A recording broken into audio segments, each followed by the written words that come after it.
Welcome to all the participants for International Students Conference 2.0. We'll be soon starting a session in 10 minutes. So I request all the participants to stay connected with us. Thank you.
Second,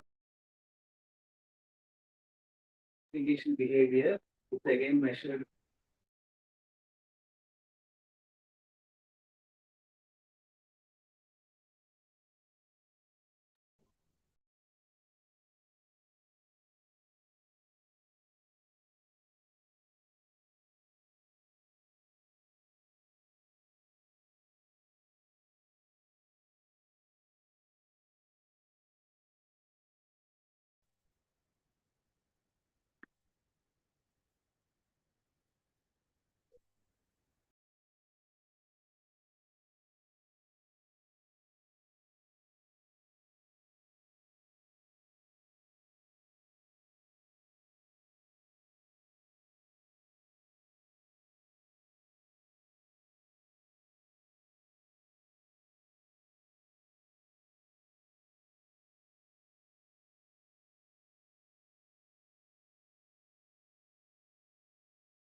Namaskar.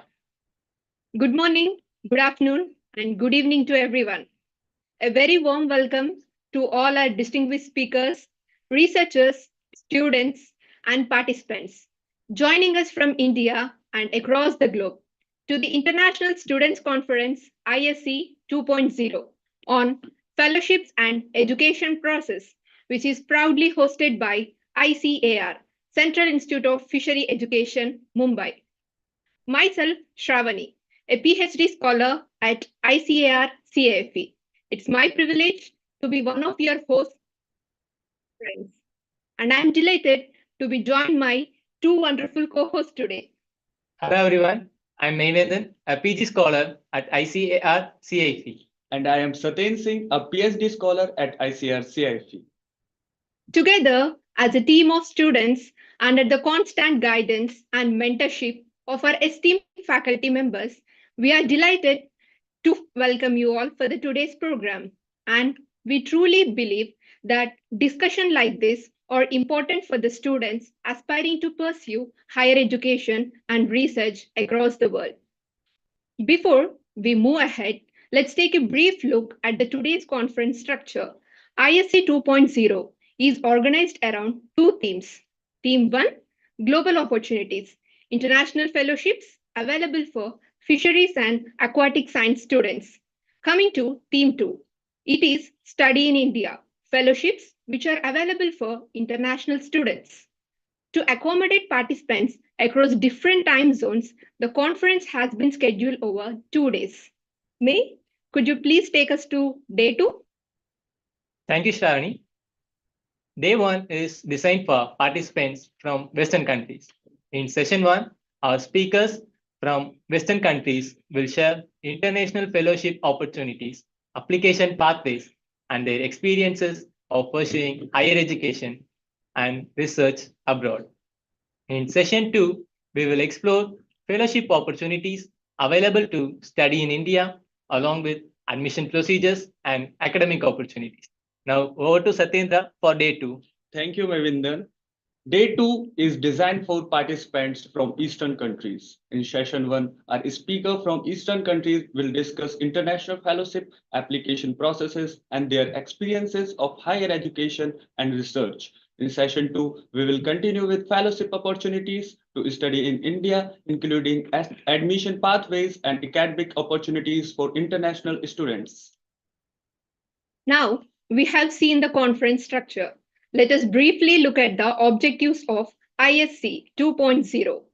Through this conference, we aim to promote global higher education opportunities in fisheries and aquatic sciences, to create awareness about fellowships, scholarships, and funding programs which are available in India and also abroad, and to provide a practical guidance on application process, eligibility criteria, and also the selection strategies.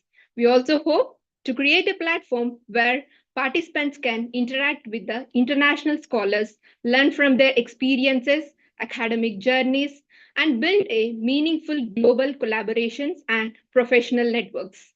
With these objectives in mind, let us now begin introducing the institution that proudly hosts this conference.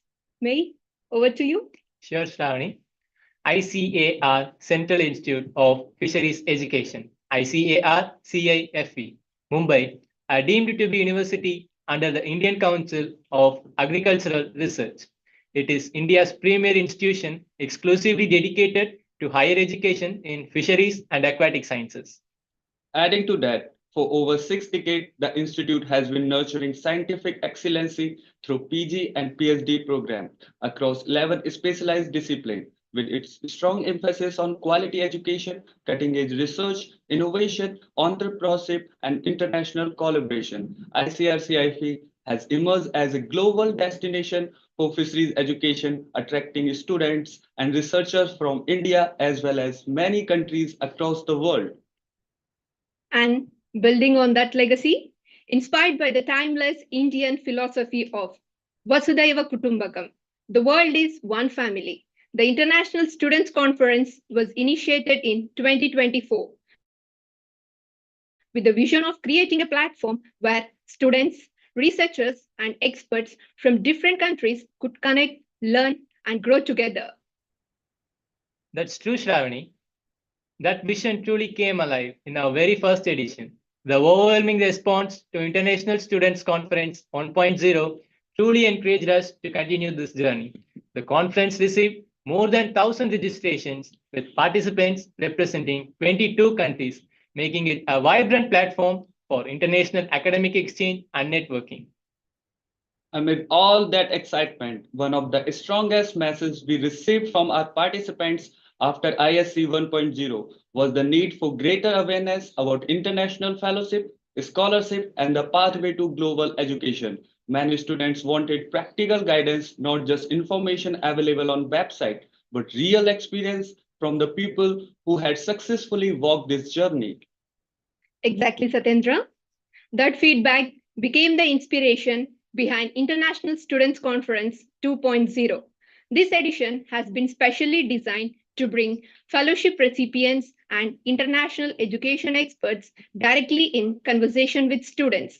Through their experiences, challenges, and success stories, we hope every participant gains practical insights and the confidence to explore many global opportunities. That's interesting. Education is our passport. Education is our passport to the future, for tomorrow belongs to the people who prepare for it today. With that inspiring thought, let us begin an exciting day of learning, interaction, and global opportunities. On that note, I welcome you all for the first theme of today's conference on global opportunities, international fellowships available for fisheries and aquatic science students. Before moving on to the session, a kind information to all the participants that this session contains 4 segments involving introduction of our distinguished panelists and an interactive panel discussion with them, followed by a detailed presentation on the international scholarship opportunities available in Western countries for Indian students, and followed by a question and answer segment in which the queries of participants will be addressed.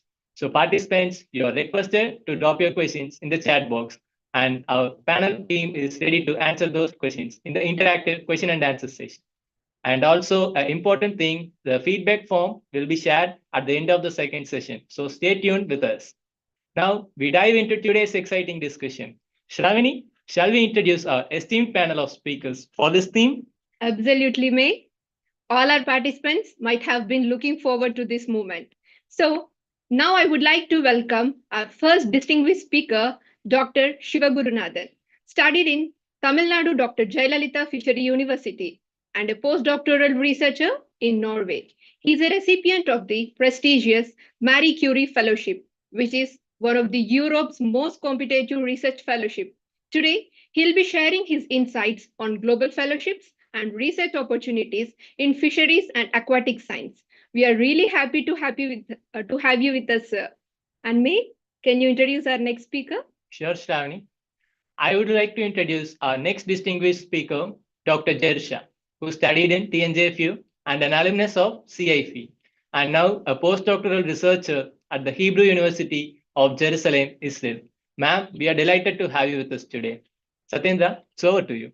Thank you, Mevindan. I'm excited to introduce our next speaker, who represent the aspiration of new generation of global scholars. Mr. Lokesh Pawar is an Erasmus Mundus Master's Scholar pursuing the International Masters in Marine Biological Resource at Ghent University, Belgium, with academic mobility in Portugal, and graduated from Central Agriculture University, Imphal. We are delighted to welcome you, Mr. Lokesh.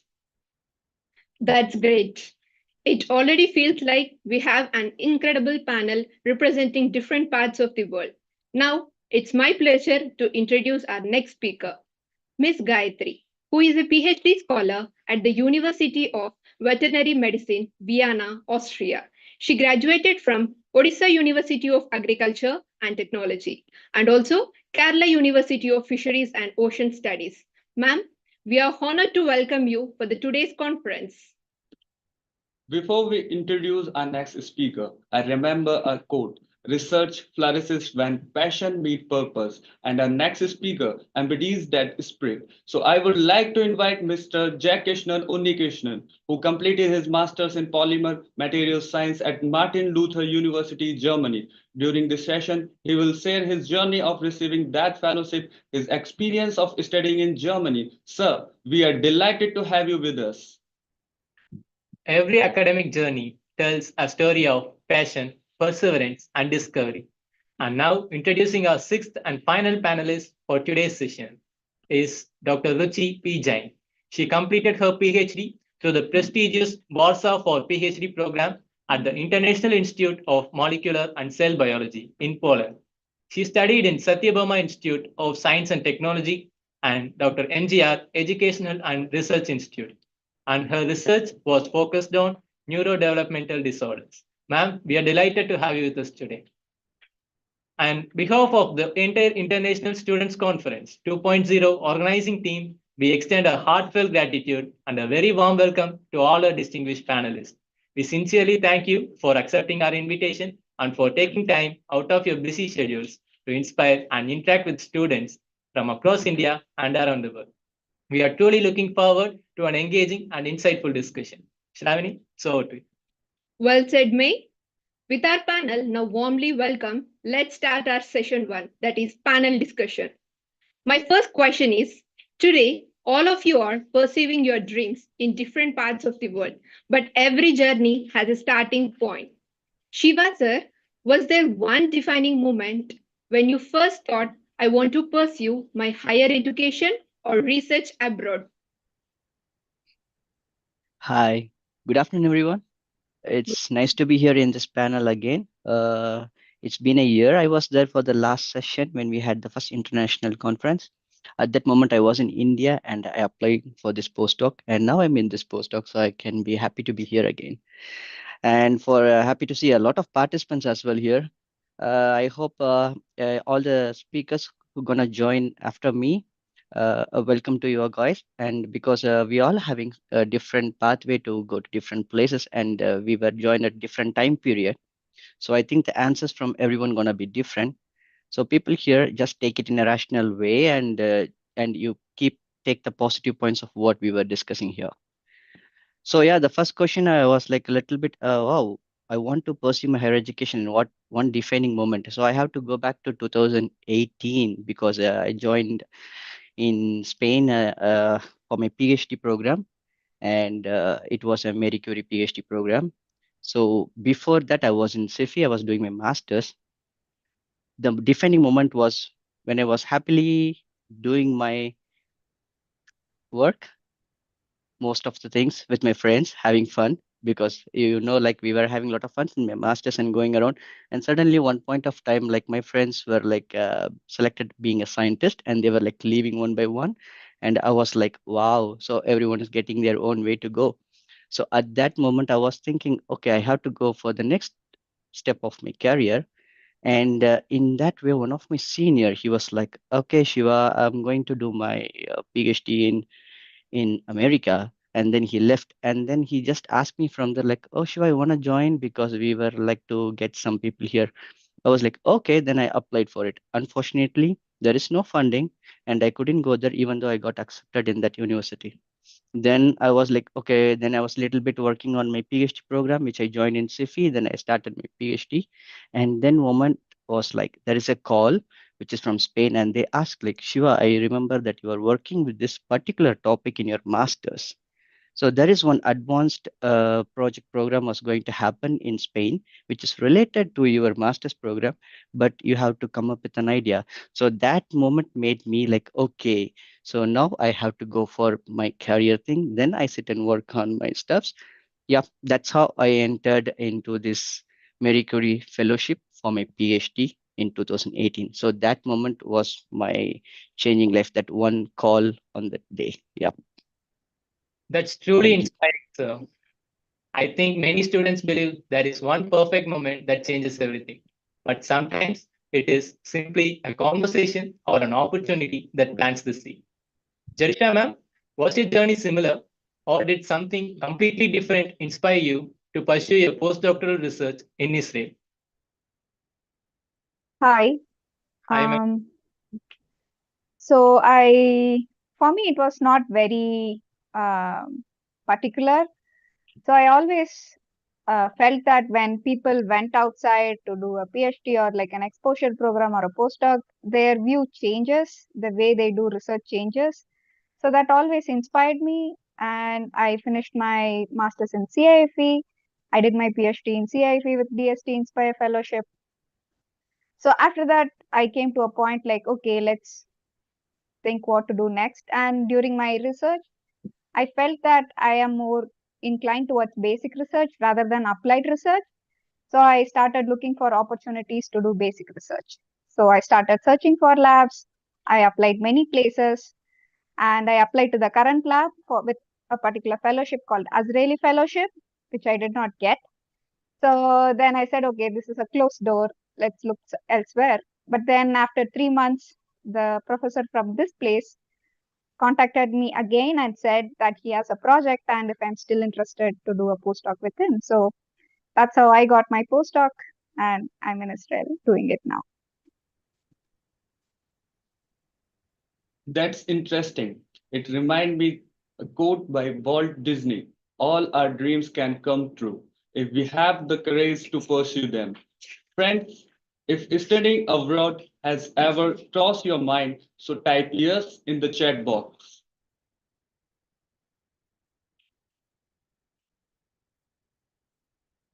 Wow, it's wonderful to see many of you typing in. It seems there are so many participants interested to study abroad. Thank you for that. Okay, moving on to the next part. Many students know they want to study abroad, but they don't know where to begin. Gayatri ma'am, what was the very first thing you did after deciding to apply? Did you search universities or talk to seniors or simply start reading about fellowships? Gayatri ma'am? So actually, I decided to pursue my PhD abroad during my second year of masters. When I was with so much into the research work that I thought like I should go more deeper into that. And from that point onwards, I like sought guidance from my supervisors or seniors and colleagues, whoever I know, like they have studied abroad or they were in contact with the people who can guide me. So then I started begin exploring the scholarship opportunities, but my most interest my interest was to check for the fellowships which is offered directly from the host university or the host country. So therefore, I primarily focused on the advertisements which posted the university which are seeking for the doctoral candidates. And one of the most important factor in my application was the research environment, specifically the laboratory facilities and the research team, and whether they align with my interest in aquaculture and fish disease. So currently, which I am on working on the co-infection, and it was quite similar to what I did in masters. So it was like this is sure shot. I want to apply for it, and I want to give all my hopes to it, and then and it started like because it's quietly aligns with my what I did in masters, and so this was what I aimed of going deep into the research, and what it exactly fulfills. So there I started working on my academic like to apply for the PhD programs. Thank you, ma'am. It's really interesting. You have mentioned the most important things. Ruchi, ma'am, was your first step similar, or else did you approach it even more differently? Hi, first of all, thank you for asking me to be here. I hope you can hear me. Yes, ma'am. Yes, ma'am. Okay, so for me, I had something in mind. So I was not trying to look for fellowship, but I wanted to I wanted to find a project where it suits what I really wanted to do. So I just had like a couple of things in mind. So I put those keywords into the Google and tried to search whatever PhD positions are available abroad. And for that, one of the best website was this PhD scholarship website, and there I just searched and then I put in whatever countries I wanted and I started looking into it. So I was first looking for like the PhD position. It really did not matter to me whether it is funded or not funded. So and only after that I checked how the application process is and I applied, and at the end, once I received the like interview call, only then I spoke with the seniors who were present in the lab at that time, and that's how I applied. Thank you, Ruchi ma'am. I think that's an important lesson. The first step doesn't have to be perfect. It just has to begin. And speaking of taking that first step, I think every student listen to this has wondered, am I really good enough? I had like to ask Ruchi ma'am, did you ever feel that self-doubt during your application? If yes, how did you overcome it? Of course, I had this doubt. Like it happens every time when I'm applying for any position. So am I good enough? That's a doubt, or that's a question which comes first. But then I think it's completely normal, because your doubt only arises because of the things which you don't know. So how did I overcome this? Was like, initially it is very difficult to overcome this, because during an application you have to write whatever you have done in the past couple of years in your research into a one page cover letter or a two-page CV, and you try to compress everything there in the CV, and it kind of looks like, okay, maybe you are missing this, maybe you're missing this technique. If you had published a paper, it would have been better. So the self doubt keeps increasing a lot. But at certain point, once you start applying for it, you will see like, okay, it's fine, let's just give a try, let's apply first, and then you can worry whether you will be getting or you won't be getting. And apart from that, what I have understood is that it really does not matter uh, if you know what the other project is about. But sometimes it's like, if you know what you have done previously in your research, and if you have a little bit of knowledge of what the project which you're applying for requires, that is sufficient. You just need to be fit for the project. It does not matter if you have studied from a very prestigious university or you have got a couple of fellowships. The main thing which is important is you need to fit in that application. So that is how you can overcome it. Like if there is a certain technique which is required for that project, and if you know about that technique and if you have worked on that technique, that should be sufficient, and that would give you a better advantage rather than trying to like have a couple of publications, a lot of fellowships. The most important thing is you need to be fit and just submit the application. Just don't keep waiting, thinking like whether you are good enough or not. And that's it. Well said, ma'am. Thank you for highlighting that your own skill matters rather than your background. Jai Krishnan sir, did you experience similar feelings before applying to Germany? Yes, of course. I hope you can hear me well. Yeah. First of all, thank you very much for inviting me, and it was a good introduction. Yes, of course, I faced it like all of the students out there because I'm a very average student, and for an average student, this is always there in your mind. Probably you're not good enough when you're applying for something. I faced this as well, but in my opinion, it is always a trial and error method. And if we are into research, for sure, we know about trial and error, right? So we have to give that try, despite of what the situation is. And I would still say what Ruchi has told before. Yeah, researching on the topic itself is more important. Rather than thinking whether you come from a prestigious institution or not. Because I did not study in the top university in India, despite of that, we could still go forward. So I would say do your research properly. And yes, you will definitely have doubts about yourself, but you should definitely go for it. And if you don't go for it, you will not go forward in life. So it's important to question yourself and go for it. Exactly, sir. What you said was really true. Thanks for your practical insights. Someone once said that confidence doesn't come before action. It comes after taking the first step. I hope our participants remember that. And that confidence, I believe, often comes from knowing what truly lies in your head. Every fellowship website tells us about eligibility criteria or deadlines or any other documents, but they never tell us about any hidden realities. So I would like to ask Shiva sir, what might be one thing you wish someone has told you before you are applying for any of the fellowships? Okay, hi. It's an interesting question actually. Basically, before applying for the fellowships, when you discuss with someone who already applied or someone from the abroad, they would suggest you to go with all the application documents. What are the specific documents they were asking from that particular institute for the particular fellowships? You need to be ready with that, which is more important because there is always a way to to reject your applications.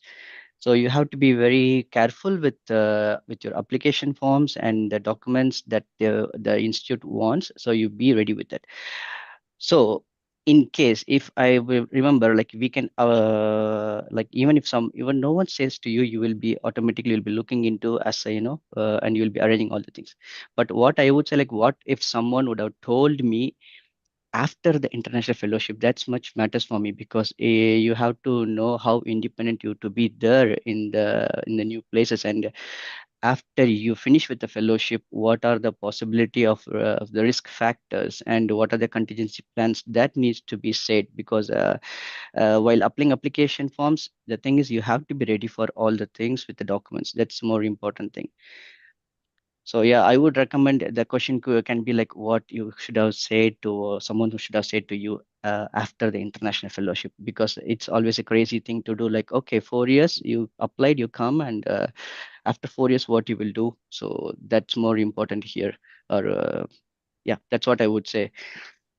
So be ready with the before documents, before application, have ready with all your documents, and after finishing your fellowship, be ready to have your fight for your independent role of whatever the researchers you want to be. Exactly, sir. Thanks for sharing the hidden realities. I think our participants should work on what ways should I not get rejected instead of working on what ways should I get selected. Jirisha ma'am, what would you add to Shiva sir's words? Since I don't have a fellowship, I don't have like a big international fellowship. I'm under the institutional fellowship. My PI pays me. I cannot really comment on that. What students can prepare for, the fellowship, like the previous speakers told it very clearly. But one thing I would tell as an advice for anyone looking to go outside and do research, those who are looking for lab. So the first thing would be that they would usually go through seniors. You would already have someone in the lab, and then through them you would get a contact. You would go. If you are looking for new fields, So right now I'm in medical microbiology. I don't do anything related to fisheries right now. So if you are looking to like change your field, go into a different direction, then one advice that I can give, which is not related to fellowship, would be to look for good PIs, good guides, rather than prestigious institute or like Western countries or like popular countries, because a good guide can make or break your research, can make or break a researcher. So this was an advice that I received from my PhD guide, and I really value that advice. So that's only thing I can give, like how not to get your fellowship form rejected. I think Shivagurunadan sir said very beautifully about it, and all other speakers. So one advice to anyone going abroad, anyone looking forward to study abroad, is to find a good PI, a good lab, rather than a prestigious or a popular one. That would be my advice. Thank you, ma'am, for explaining how guide play major role in our life and even in our research. Gayatri, ma'am, would you like to add something?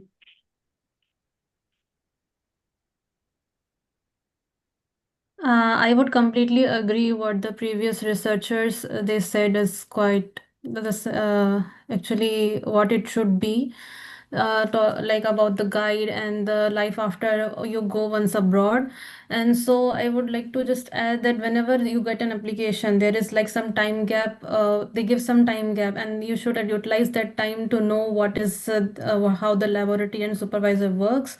And also with the time you can also see what kind of skills or experiences which are in there, which is in demand, and which is and sometimes even today we see that some of the PhD advertisements I have seen, they do post about their details about the laboratory and what are the works are going on, which is like I believe is a positive development in the application advertisements.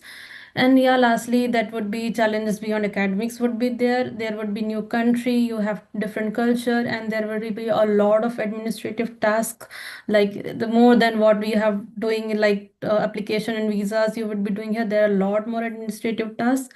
So, but it is obviously an excellent opportunity for a personal growth as a researcher. So, yeah. Exactly, ma'am. These are exactly the type of insights where students can't find in the websites. And speaking of what official websites don't tell us, students generally ask like, what actually gets you selected? Not according to the website, but according to your own proposals, like research proposal, leadership, any networking skills, or else some publications, or even something else, what makes you selected for the fellowship. So may I begin with Ruchi, ma'am? Yes, sure.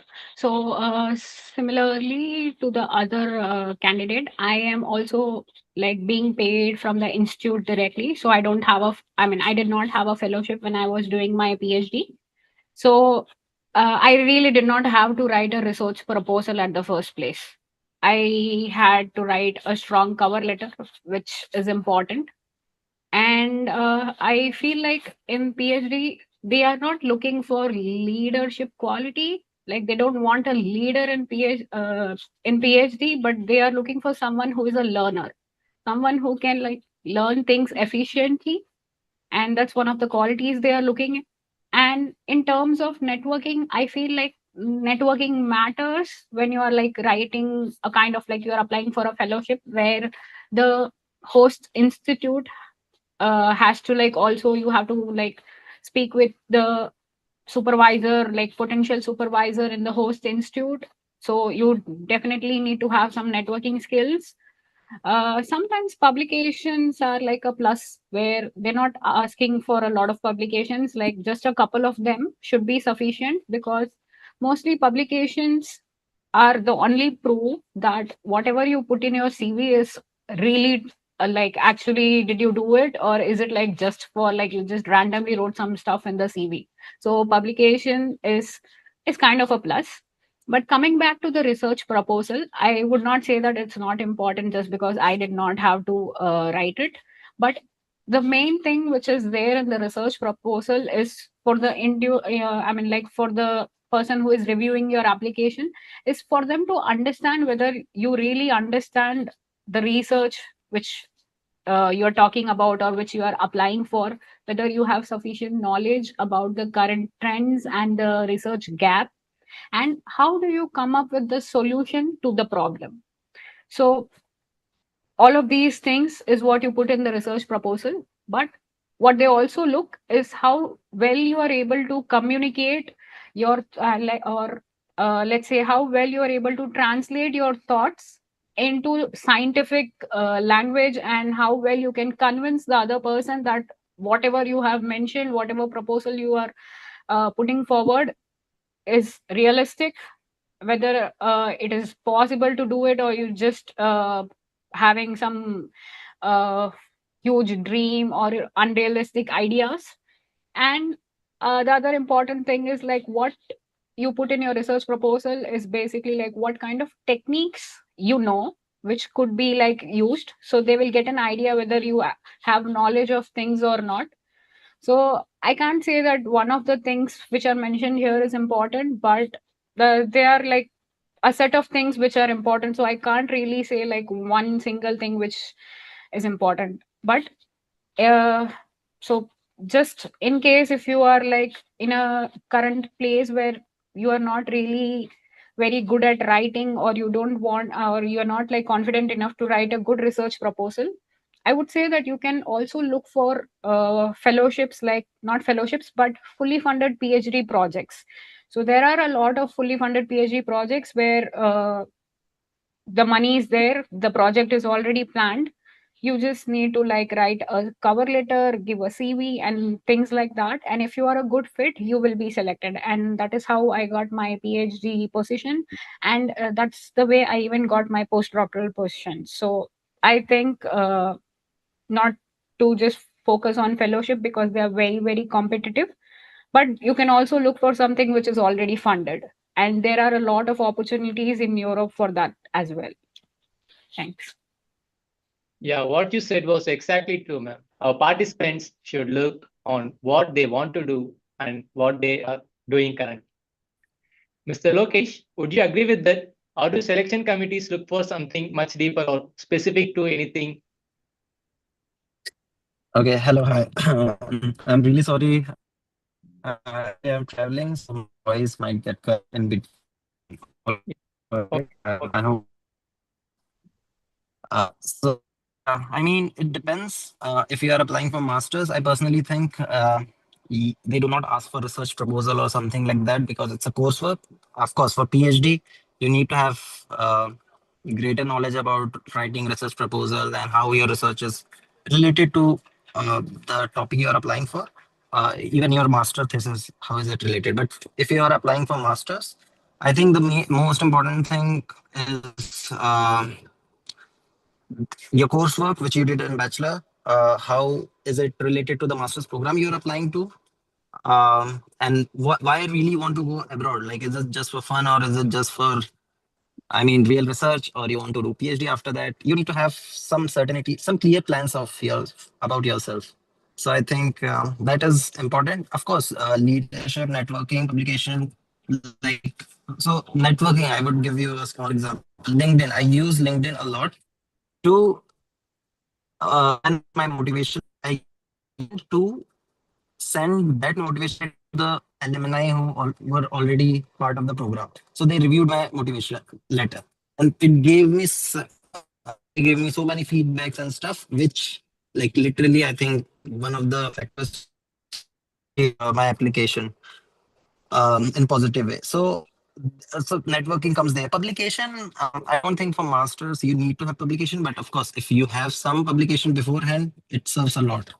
I mean, it shows that you are having an interest in research. And yeah, and if you know about the program, the country which you are applying for, you about the program, the professor, the university where you're applying. Nobody wants to select an unaware person, right? Just because they want to go to abroad. So that's Thank you, sir. It's wonderful to hear different perspective. It reminds us that there isn't a single formula for success. Now, moving on to the next question. Jay Krishnan sir, and on the topic, what we have discussed so far, if time could go backwards, what's one mistake you would never repeat during your fellowship application?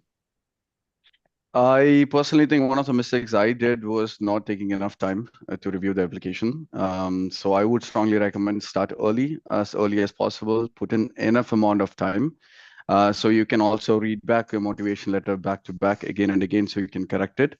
Another point I would say is don't prefer perfection over authenticity. So I think many of the people think you need to have a perfect application to actually get the scholarship. And I myself can tell you my application was not perfect. So it's not about perfection. I would say you have to keep it authentic, especially in the motivation letter. It's very important to keep in mind we are telling a story and actually not, typing something repetitive or just making up something for the sake of the application. But we are actually telling a story where you are supposed to communicate with the other side. So they have to understand what your actual motivation is. They have to understand whether you have a vision. So I would say these are the major 2 points, which I would say was a mistake, which I did not keep in my mind, but yet I still get the scholarship. So I think these are 2 things which you have to consider. Thank you, sir. So for what we have discussed has implied that our participants should take their first step as soon as they can. Shiva sir, one more question. Did you have a similar experience?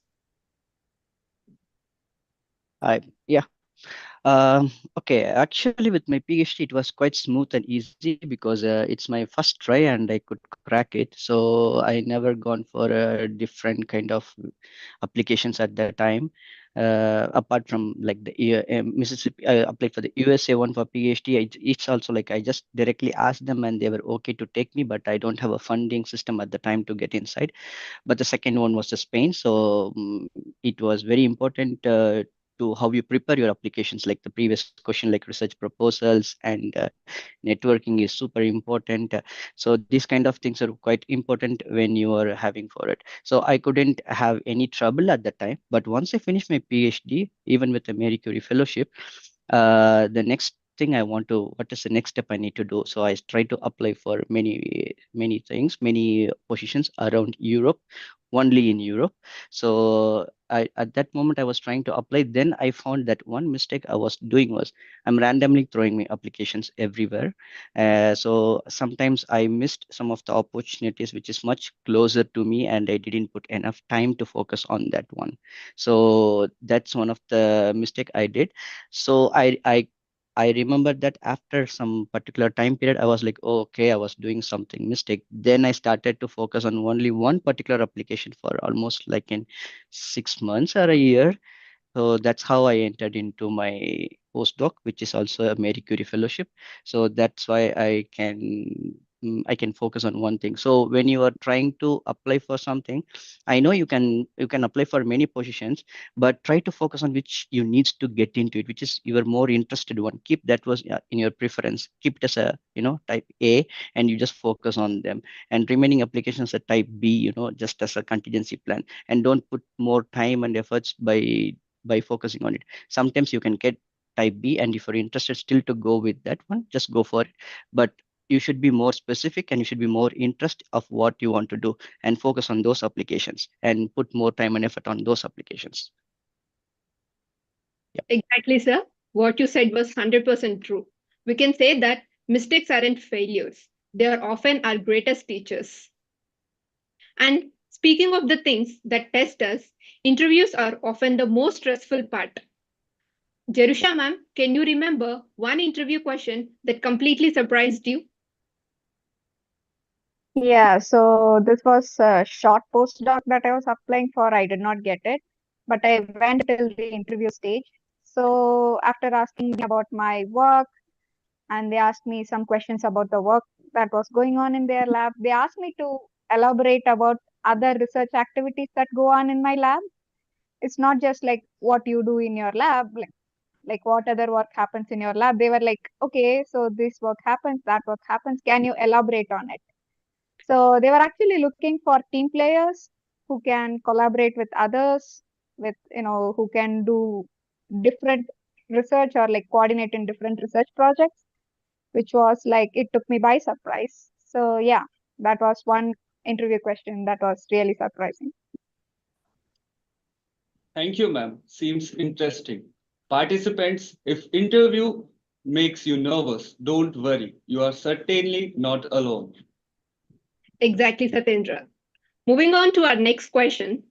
For students who are studying from different disciplines, either it may be fisheries, agriculture, veterinary, or even other specialized disciplines. So, are there any particular strategies to find subject specific international fellowships? In this question, I would like to ask Gayatri ma'am. Please provide your insights. Yes, there are, in my experience, it is more effective to look on subject-specific opportunities. Since I'm also from the fisheries background, there are some institutes which would prefer to have a professional fisheries graduates rather than like other courses. If someone coming from totally fisheries background, they are very interested. That I came to know after coming here that they are actually in demand.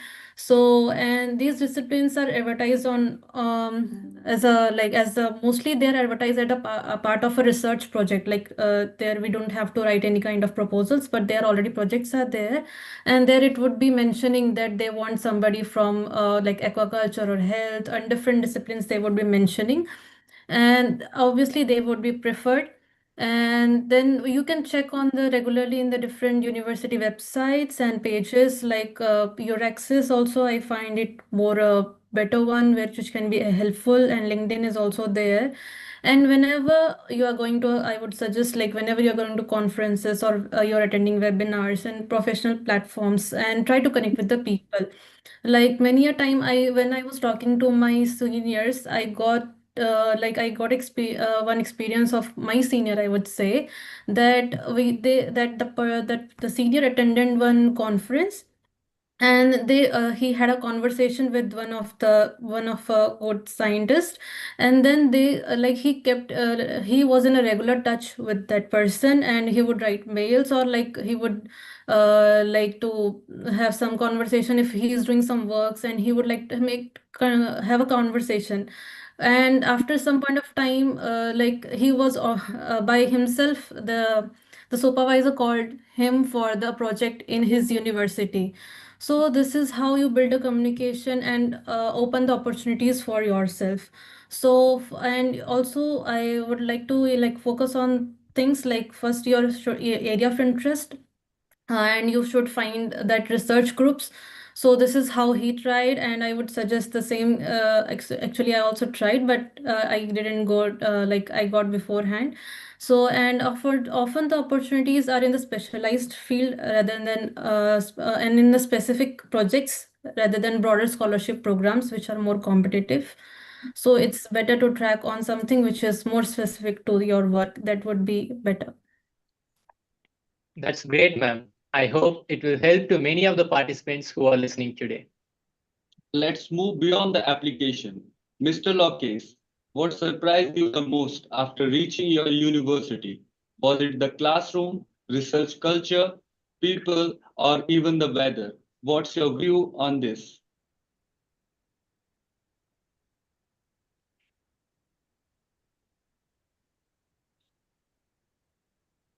Mr. Locke, are you there? Yes. Sorry. So your question was what surprised you the most after reaching your university? Oh, of course, the culture. That was the first thing. I went to Portugal. That was my first semester, so the culture was a bit of shock. But in terms of research, culture, collaboration, and all these things, so, mm, I mean, the professor So we can't hear you. were quite open, and maybe some of our professors should learn from it. Maybe are always it was with international people, so different perspective, different way of doing the same thing. So that surprised me a lot. Sorry. Hello. Uh, Now it's audible, hello. sir. Could you hear me now? Yes, sir. Yes. I'm really sorry about this. Yeah, okay. So first of all, the research culture, of course, the professors were quite open. The international, I was with international people, so same, a different way of doing the same thing. That was another thing which shocked me personally. Weather, I mean, Portugal was fine. So weather, of course, in different places, the weather was different. The way of teaching was also like of shock to me. Like, I mean, it was not just that they will give you books and you will just have to read it. Different projects, different assignments, quite good. And also, I would clearly say that some of our professors should also learn maybe from them. I'm not disrespecting our professors, but maybe in terms of collaboration and stuff, and not being like, I mean, their professor did not feel that they are top of the like out of the world. Okay, they also treat themselves nicely and they respected students as well in a good way. So that's a different. That's really nice, sir. Many people will have some perspectives, but there really a different perspective is there. And I would like to thank all the speakers who are currently putting the questions in the chat box, which are posted by the participants. And some of the questions will be taken up for the interactive question and answer session at the end. And did Poland surprise you in a similar way? Was there classroom, research culture, people, or even the weather, anything surprised you in Poland? So, since mine is a research institute, I don't have a classroom. And I joined the PhD during the COVID times. So, most of my classes were online. And we literally did not have a classroom in our research institute because the institute was very small. It was just a building with 6 floors. And we had 12 different laboratories. And this was not new because I already experienced this no classroom kind of environment back in my masters in Chennai. However, the weather is just very very unpredictable. The first day I went during November, and it snowed the very first day, and that was my first snow. So that was a good experience. However, the weather really like checks you need to be like strong enough to handle such kind of weather. Since I am from Chennai, it was hot always, but the summers here are still like hotter, and it's kind of in a very different way. It's hot and not what you actually experience it back there in India. Apart from that, mainly the research culture. But instead of like talking about the research culture, I would say like I love here that people they take work life balance very seriously. It's so serious that if you email them after the work hours, they will not reply you, and they don't expect you to reply as well.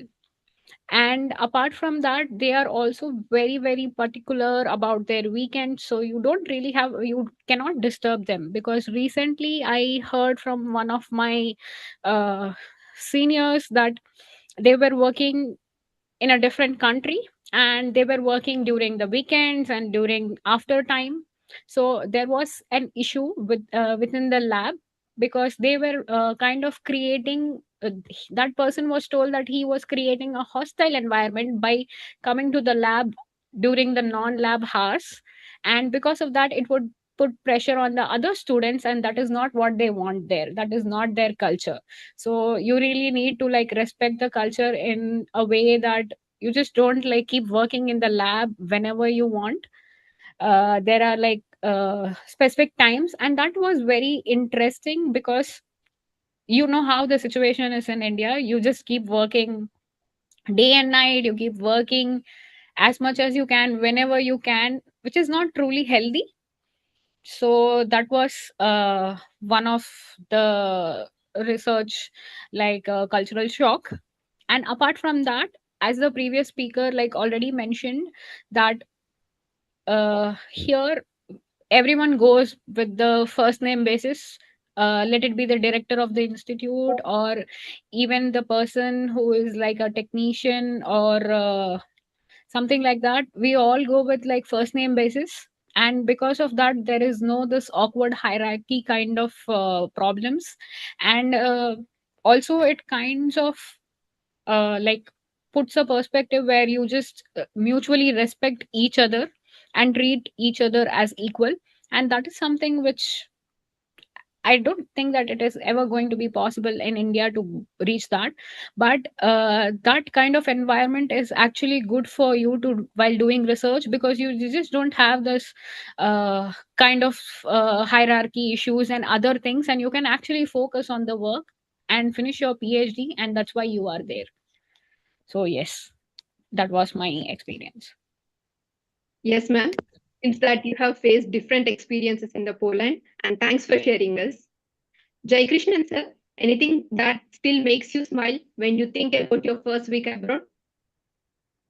First week abroad, yeah, there's a lot of things which makes me smile actually, especially since we are Indians, we have like really big names, right? So this is something which is difficult for, so I come from Germany, so for Germans to pronounce especially, and they usually struggle to pronounce our names, and that is something which actually make me smile because whenever they say out an Indian's name, it's very, very different. Yeah. That's one thing. Second thing, I was super surprised by the fact that my professor who comes to the university by a bike, sorry, a cycle actually. And this is something which is also quite surprising for us because my professor is actually, so I come from polymer background and he's a big deal in polymer background. And I don't expect somebody of that level to, ride a bicycle and come to the university. So these are the main two things which I think in my first week, which made me smile. Seems interesting, sir. Even for me also, sometimes my name will be pronounced in different accents that make me laugh at times. Moving ahead, these little surprises really do shape our journeys, don't they? Apart from research, what's one life lesson your fellowship has taught you? May I request each of our panelists to answer this in just one sentence. We'll begin with Shiva sir and then move first the panel. Life lesson is a big word, but I could say like my fellowship taught me like how to budget your life when you are independently living abroad. So it's very important when you are depend on your own money from the fellowship. So it's kind of a thing I learned with when you are not depend on anyone, but you are here alone and you have your own money. Budget yourself to live when the money was like when there is an inclination, when there's a decline in the money, So money is more important lesson I learned in my whole fellowship period, and it's still going on. So let's see how it goes. So budgeting is very important when you live abroad independently. What you said was exactly true, sir, and also the most important thing. Jerusha ma'am, what's your version on this?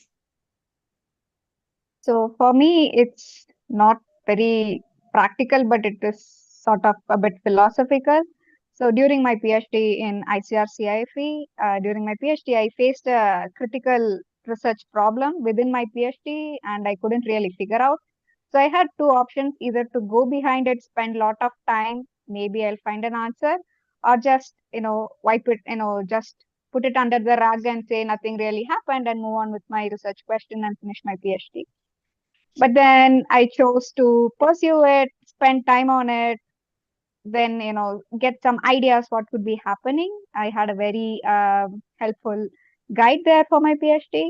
So this was one particular thing that was like I couldn't really do that. I spent 6 months on that, but that exact problem, that exact thing was the thing that landed me the postdoc.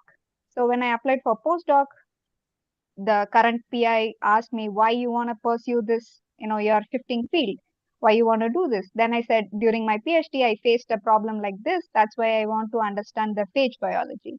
So that one sentence actually started the conversation between me and my current postdoc supervisor. So never give up. Stay true to your research and to yourself. You'll reap the benefits. Well said, ma'am. That's really motivating. Gayatri ma'am, could you share something on this?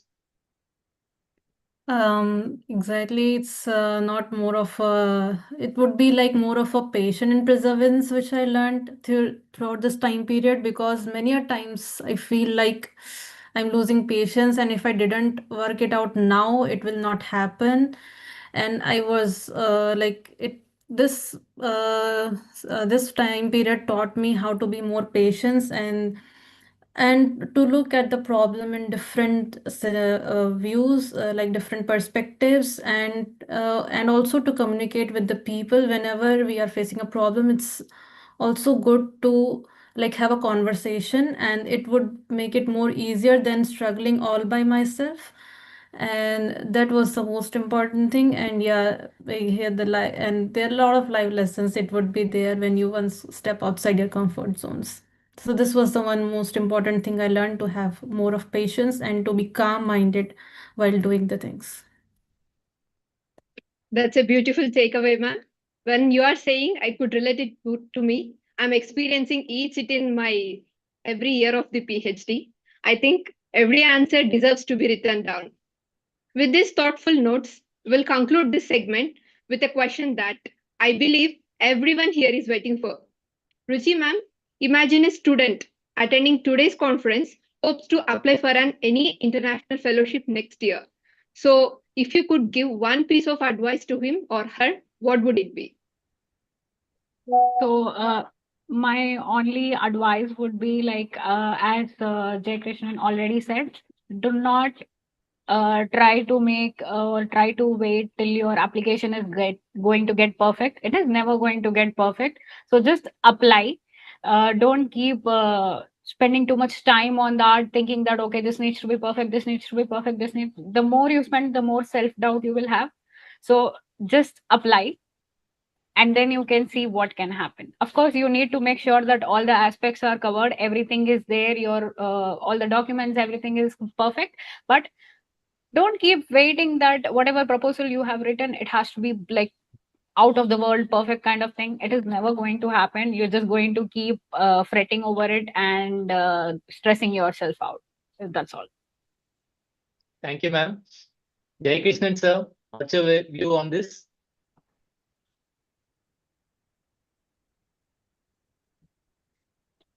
Jai Krishnan sir? Apologies, I was speaking when I was muted. So as I already told, yeah, I've mentioned before, it doesn't have to be perfect, just like Ruchi told. So I would say just keep a bit more of an open mind. Even if you think you may not get it, you can still go for it. That would be also another piece of advice I would say. Thank you, Siva sir. Thank you, sir. Siva sir, what's your view on this? Yeah, I think I would say like try to put your time and focus on while applying for it. Okay, just be ready for application. And another thing is like quite important is ready to take a risk. Okay, because if you got selected, then that is the next phase of your life. So that's more important than applying. So you focus on, take your time, and then apply for it, and then also be ready to take the risk what you're gonna do after you're coming back. So you should be like plan your steps from year one to the end of the year. Okay, that's my piece of advice. Thank you so much, sir. There is a quote by Chris Grosser that perfectly summarizes this discussion. Opportunities don't happen, you create them. And today's panel has shown us exactly how preparation, persistence, and purpose can create extraordinary opportunities. Beautifully summed up, Mevindan.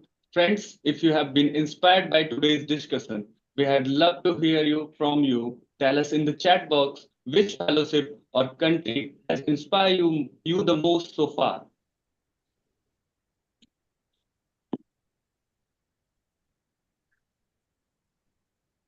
Glad to see an overwhelming response from the participants. Thank you so much to all our esteemed speakers for spending your valuable time with us and making this panel discussion so engaging and so inspiring. Your experiences have shown that international fellowships are not just about academic opportunities, but also about perseverance, patience, and believing in yourself. I sincerely hope Today's discussion has inspired at least one participant to take the first step to study abroad. If this has happened, we consider this session a grand success. Thank you once again for truly making this event special. It's true, ma'am. Dear participants, if you have any questions for our speakers, please continue posting them in the chat box. Our team is compiling them for the interactive question and answer session at the last. Now we will move on to the next segment, the detailed presentation on the fellowship opportunities. It's over to Satyendra. So we have just had the opportunity to hear inspiring experiences from our distinguished panel member who share their fellowship journey from different parts of the world. Having looked at the global fellowship landscape, let us now explore some of the most prestigious fellowship and scholarship opportunities available for Indian students who aspire to pursue higher education and research in Western countries. So the top scholarship in Western countries for Indian students are Fulbright Nehru Doctoral Research Fellowship, DAD Scholarship, Chengling Scholarship, Rasmus Mundus Joint Masters Scholarship, and Mary Scores Curie Access Postdoctoral Fellowship. Here comes our first fellowship, Fulbright Nehru Doctoral Research Fellowship.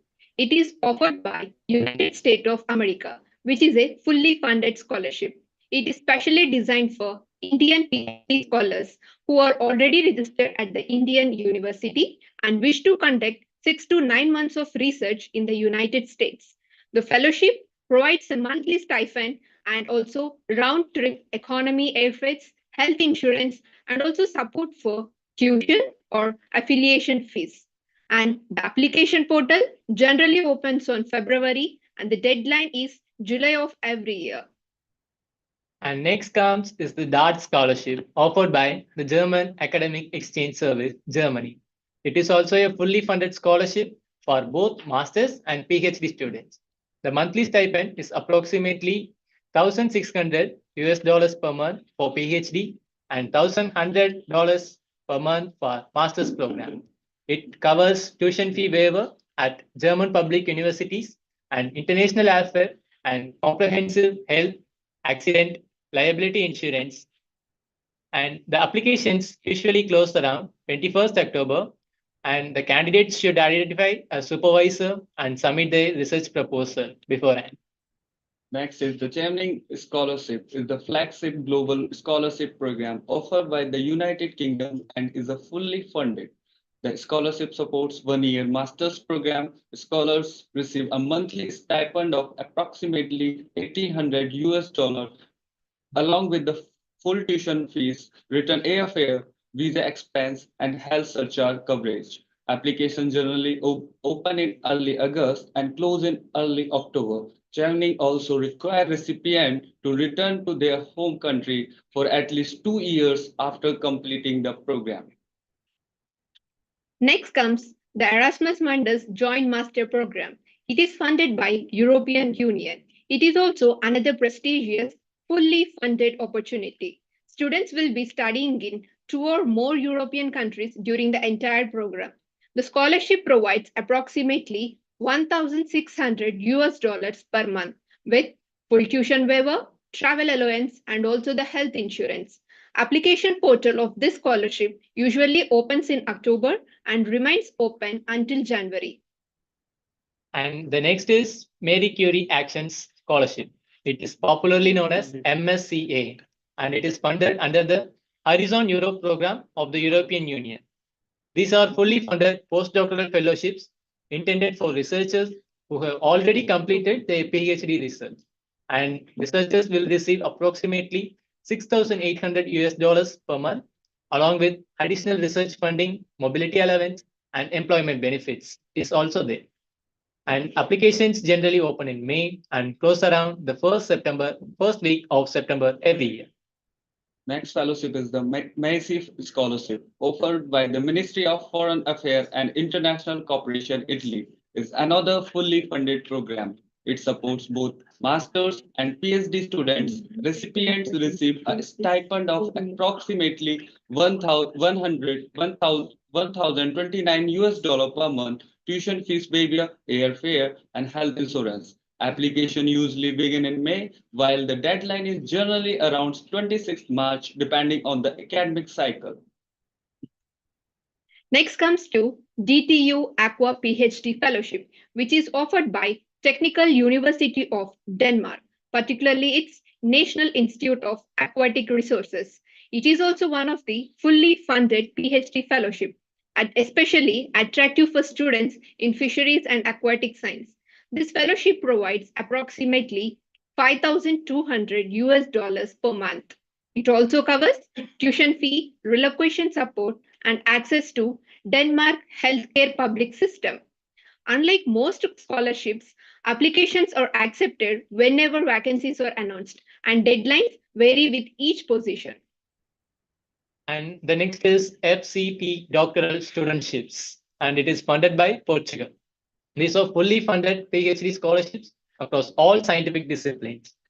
And the researchers receive approximately $1,500 per month, along with full tuition, travel support, relocation assistance, and accident insurance. The annual application call generally opens around March each year. Next is the ETS Zurich Excellency Scholarship and Opportunity Program, commonly called ESO, is one of the Switzerland's most prestigious scholarship. It is fully funded master's scholarship. Recipients receive $14,851 per semester to cover living and study expense. Together with full tuition waiver and faculty mentorship, application generally open in November and close by the end of November. Here comes our Mexican Government Excellence Scholarship Program. It welcomes students from more than 170 countries, including India. Students will receive approximately $752 per month, while PhD scholars will receive $940 per month. The scholarship also will cover tuition fee, round-trip airfares, and also the medical insurance. Applications usually starts in May and closes in June of every year. And the next is Canada Graduate Research Scholarship for doctoral students, and it is commonly known as CGRSD and funded by the Government of Canada. It is also a fully funded doctoral research scholarship, and the recipients will receive an annual stipend of approximately $28,500 for up to 3 years. Unlike several other scholarships, tuition fees, airfare, and health insurance are not generally included, making it primarily a stipend-based award, so the student should manage with the stipend amount. And the applications are generally routed through Canadian universities between August and October, with results announced around April of every year. Next is the Stephen Bannock Naval Scholarship Program. It is offered by the Polish National Agency for Academic Exchange. It is a fully funded master's scholarship where students receive $659 per month, tuition fee waiver, and a one-time travel allowance and health insurance. Application usually grows around May, with the next cycle announced annually. Our next scholarship is Australian Government Research Training Program, commonly referred as RTP Scholarship. It is one of the Australia's flagship fully funded research scholarship. Students will receive an annual tax-free stipend of approximately $24,800, with some universities will also provide additional top-up funding. The scholarship will cover tuition fee, relocation allowance, and also oversee student healthcare cover. There is no common national deadline. Applications are submitted directly through the participating universities throughout the year.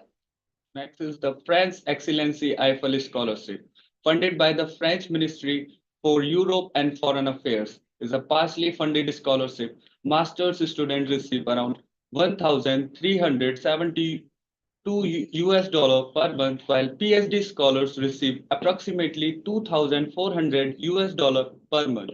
It covers tuition waiver, international airfare, and health insurance. Applications are submitted through the host universities, and nominations generally close in January. And the next is MACE Bilateral Government Scholarship. It is a partially funded scholarship offered by the Ministry of Education in the Czech Republic, and the recipients will receive a monthly stipend of approximately $560 for graduation and for PG, and for PhD, it is around $614 with full tuition fee waiver. And however, the airfare and health insurance are not covered. Applications generally close in February, and only a limited number of scholarships are available for Indian students. Beside these major fellowships, Indian student can also explore several other prestigious opportunities. These include the Commonwealth Masters Scholarship, Commonwealth PhD Scholarship, SI Scholarship for Global Professionals, Australia Award Scholarship, New Zealand Manaki Scholarship, the Holland Scholarship, Graduate Research and Teaching Assistantship, and Research Assistantship offered by the leading universities such as Auburn University, the University of Washington, the University of British Columbia, James Cook University, and the University of Tasmania. These programs provide excellent financial support and outstanding research opportunities across various disciplines. In conclusion, I would like to say that international fellowships are much more than financial support. They are gateways to world-class education, cutting-edge research, international collaborations, and a lifelong professional networks. Success in securing these fellowships depends on early preparation, a strong academic return, relevant research experience, and a well-planned preparation strategy. As saying goes, the world is your classroom and your journey starts today. To conclude this section, I would like to invite our team of researchers, Mr. Damaram, to share a few words and provide their perspectives on fellowship opportunities. They have extensively researched, compiled, and analyzed information on fellowship programs which are available abroad for the Indian students. They'll be sharing a summarized overview of the insights of the key fellowship opportunities that will open doors for higher education and research. Mr. Damaram, it's over to you. Good evening, everyone. I am Damaram, Fellowship Analyst Expert. First of all, I would like to thank you, our moderator, for such a comprehensive presentation. They have already explained the individual fellowship program in detail. So instead of repeating that information, I would like to share a few important observations and key takeaways that emerge from my analysis of these opportunities. The first thing that stand out of the diversity of fellowship opportunities available across Western countries. These programs are designed to support students at different academic stage, whether they are planning for a master's degree, PhD, and postdoctoral research. Another important observation is that every fellowship has a different objective. Some programs focus on academic excellence, some promote leadership and policy development, while others are completely research oriented. Therefore, students should first understand the purpose of fellowship before deciding to apply. During my analysis, I also noticed that academic performance also is rarely enough. Most prestigious fellowships evaluate the overall profile of the applicant, including research, experience, publication, leadership, and extracurricular achievement. One point that students often overlook is the application pathway. Some fellowships require peer admission, some need a supervisor acceptance, and while others are advised a project-based research position. Funding is another aspect and that should be analyzed carefully. Instead of looking only at the monthly stipend, applicants should compare tuition support, accommodation, travel expense, health insurance, and research funding to understand the actual value of the fellowship. Finally, my strongest recommendation is to avoid applying randomly. A well-planned application that matches your academic background, research interest, and long-term career goal will always have much higher chance of success than submitting multiple generic applications. I hope these observations help everyone understand not only which fellowships are available, but also how to choose the right opportunity and prepare for it strategically. I wish all participants the very best for their future academic. Thank you once all participant and moderator. Thank you, Mr. Damaram, for highlighting what a student should do when they want to apply for a fellowship and to pursue higher studies in abroad. With this, we now move on to the question and answer session.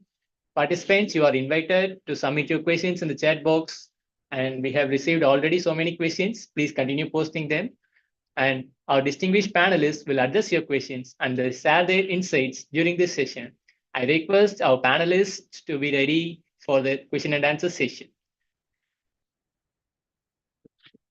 Yeah, we have received a number of thoughtful questions. And the first question is from Mr. Anand. What is the biggest mistake that leads to scholarship applications getting rejected? I think I can ask Mr. Shiva sir to answer this question.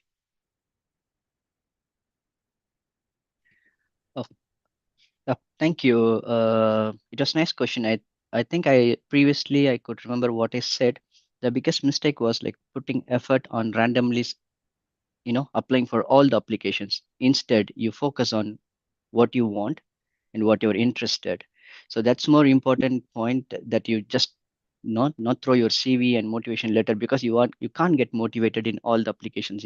So you know that where you want to be motivated to do your work, because you are applying for academic path, not for a different thing. So when you're academically more interested in doing some research and keep growing up your professional way of living, then focus on where you want to apply, put time and effort on those applications. It will automatically will make you to the way. It doesn't mean like you have skills, you have to learn the technical skills, which is more important than about the theory skills. So theoretically you might know much, but practically you need to know very much more than the theoretical part. And another thing is like, most important, as I said before, please check your documents before submitting. Everything is perfectly aligned. Even I would recommend, like, for example, when you see the applications detail, when the university ask, they will say like, first one is CV, second one motivation letter, third research proposal, fourth you can have a recommendation letter. So when you're applying for a position, just arrange your application in a one single document in a way how they were asked in a list. So it's very easy for them to compile them. So when they open your applications, they will say like, okay, he arranged in a way. Even I tried once, like, okay, the first page as a blank, you just keep it like, okay, curriculum vitae, then the next page is curriculum vitae, then go for the next page. So you can make an index of what are the applications you are submitting in a one single form. So just try to make, because while you're submitting an application form, the people who are going to read it, they doesn't know about you anything, just they're gonna see your application form at first. So you try to convince them, try to make them clear that you are a person who are more disciplined in a way of applying. So just try to do that when you're applying for it. So never throw your applications, put time and effort on your particular things. And yeah, so that's the thing. So uh, those are the mistakes and those are the positive points you have to take it when you're applying for it. Okay. Yeah. Thank you, sir. Our next question is by Ms. Nausin. Can a student work part-time while holding a dark fellowship? May I request Mr. J. Krishnan to answer this, please? Sir. Sorry, I think he left before he sent a message in the group. I think he have some other work to do.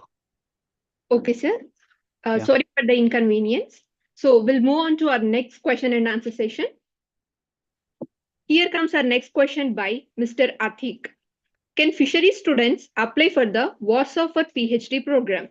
Is it applicable for students from fisheries and also other related disciplines?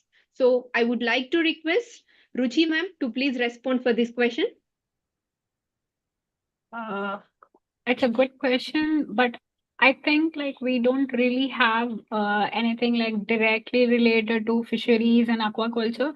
But if you have skills like if you know how to do a Western blot, how to run PCRs, and if you have like the molecular biology skills and also skills to handle like fish embryos and all of that, then you can try to apply in the biological sciences department. Like if you're interested in changing your field a little bit, then that would actually be helpful, because I think like if you are from a veterinary background, then or like fully fisheries or aquaculture background, Warsaw for PhD would not be very helpful to you. But in Warsaw for PhD, we have biological sciences, which have groups which are related to structural biology, RNA biology, and then there are groups with neurobiology, neurodevelopmental labs. And apart from that, under the Warsaw for PhD, apart from my institute, there is another institute which also focuses on oncology. So if you are interested in that and if your skills are there, like the skill set if you have, then you can join, because the question which I applied for actually required they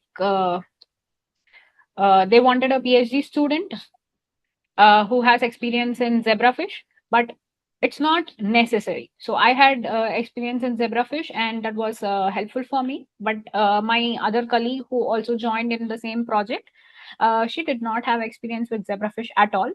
But she had the other skills, which are like the molecular biology and other microscopy and those kinds of skills, and those kinds of skills are also sufficient. You don't need to fulfill all the criterias which are mentioned in the like advertisement.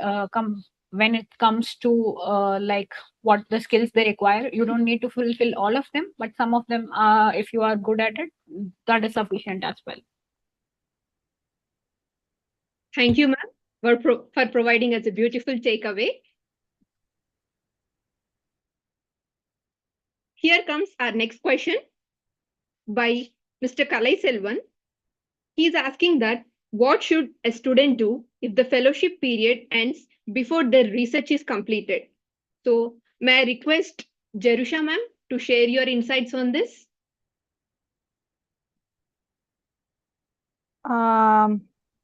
I have very little thing to add on to it because I've never really experienced it. Maybe someone who did their PhD outside and then also doing postdoc, like maybe Shiva sir can add some more on it. I really don't have any experience on it, so I can't really tell. I think Mr. Lokesh can answer this question, as he's an Erasmus scholar and moving to different countries. If his research is going beyond his fellowship duration, what would happen? Mr. Lokesh? Okay, I think this is also not my question because I just did my master's. Like I haven't enrolled for PhD as of now, so I cannot say that if your research is going beyond. But I think like what I observe is like like these PhD opportunities are a bit flexible. So if you haven't completed your research, even your master thesis, and you got into PhD, so if you make some arrangement with professors and all, they are comparatively flexible. Out there, it's not like hardcore line. It's not a date exam that you have to like go on the same date. So I think the professor or the people you are collaborating with would be more flexible in doing that. I would like to add on it. For example, like if your fellowship gonna finish and your research is going to extend more, the one way is what Lokesh said. You can talk with your supervisor and your faculty, and they can put up you on a project, and they can fund you for the remaining period of time to complete your research. That's one way. Another way is also like if you are in a particular country. For example, when I was in Spain, my research was need to be finished, but my fellowship gonna end. There is an options you can get into the international student committee in the university and you can apply for it. And at the same time, you can also ask an application from the university that you have finished your like you're almost in the completion of your PhD, and you can apply for a job search visa, and you can also continue with that. Another way, if your fellowship, for example, I'm getting a Marie Curie fellowship in my PhD, so you are not a student in PhD, you are an employee, and you pay taxes for the country. So you can also take over the taxes as by mentioning to the country, like I paid this many taxes for these many years. So you have to give me back those taxes for the next 1 year during the period of year where I'm still continuing my research. So there are several ways that you can find a way to resource the money, because as I said before, money and budget is very important when you're moving abroad. And if, for example, this is one of the critical situation you will face when you are in your research time, because you are already in the end of your PhD, which you are already in the stress mode, to do everything. And when you're running out of money, all these things will make your, put some more kind of cortisol into you. So you should be careful in those things. And also the administration part you need to know, or you have to ask with your university people and the neighbors. Okay. Yeah. Thank you so much, sir. That was really informative, and a student should focus on going and studying rather than thinking on whether what should I do with my fellowship application ends before my research. And the next question is from Amisha Kumari, and she is asking that what documents needed before applying for Erasmus Mundus, and does it require any English proficiency test qualification for application? It is Okay. okay, Yeah. sir. Hi. So for that thing, I already shared a drive which contains all the information, documents, and which is required for the same thing. But mainly it's motivation letter, your recommendation letters from the professors, and IELTS exam is just a small exam like which shows that you know English. Even you can, if your degree is in English, you can put that my degree was in English, and they would accept it. And the third is your CV. That's it. The three documents are required, not more than that. But of course, like your CV should be up to the mark. That your CV should speak for itself. That's the thing. Thank you, sir. That was very informative. And I'm sure it has clarified the doubt of many participants interested in pursuing research opportunities abroad. On behalf of entire panel, thank you to all our esteemed speakers for spending your valuable time with us and making this panel discussion so engaging and inspiring. We also thank you, our participants, for posting such thoughtful questions in the chat box. We sincerely apologize that due to time limitation, we could address only a few of them during this live session. Please be assured that we will collect response to the remaining questions from our panel, and our organizing team will compile them and share them with all participants via mail. With that, we come to the end of the first theme of ISC 2.0. Thank you to all our esteemed speakers for sharing their valuable experiences, and to all our participants for your enthusiastic participation. Through this conference, we want to bring crucial information that would be of immense help to the fellowship aspirants from India to study in foreign universities. Before we conclude today's session, I would like to request all our esteemed speakers to kindly turn on your videos so that we can take a group photograph together. We would also be delighted if all the participants also could switch on their cameras and join us for the group photo.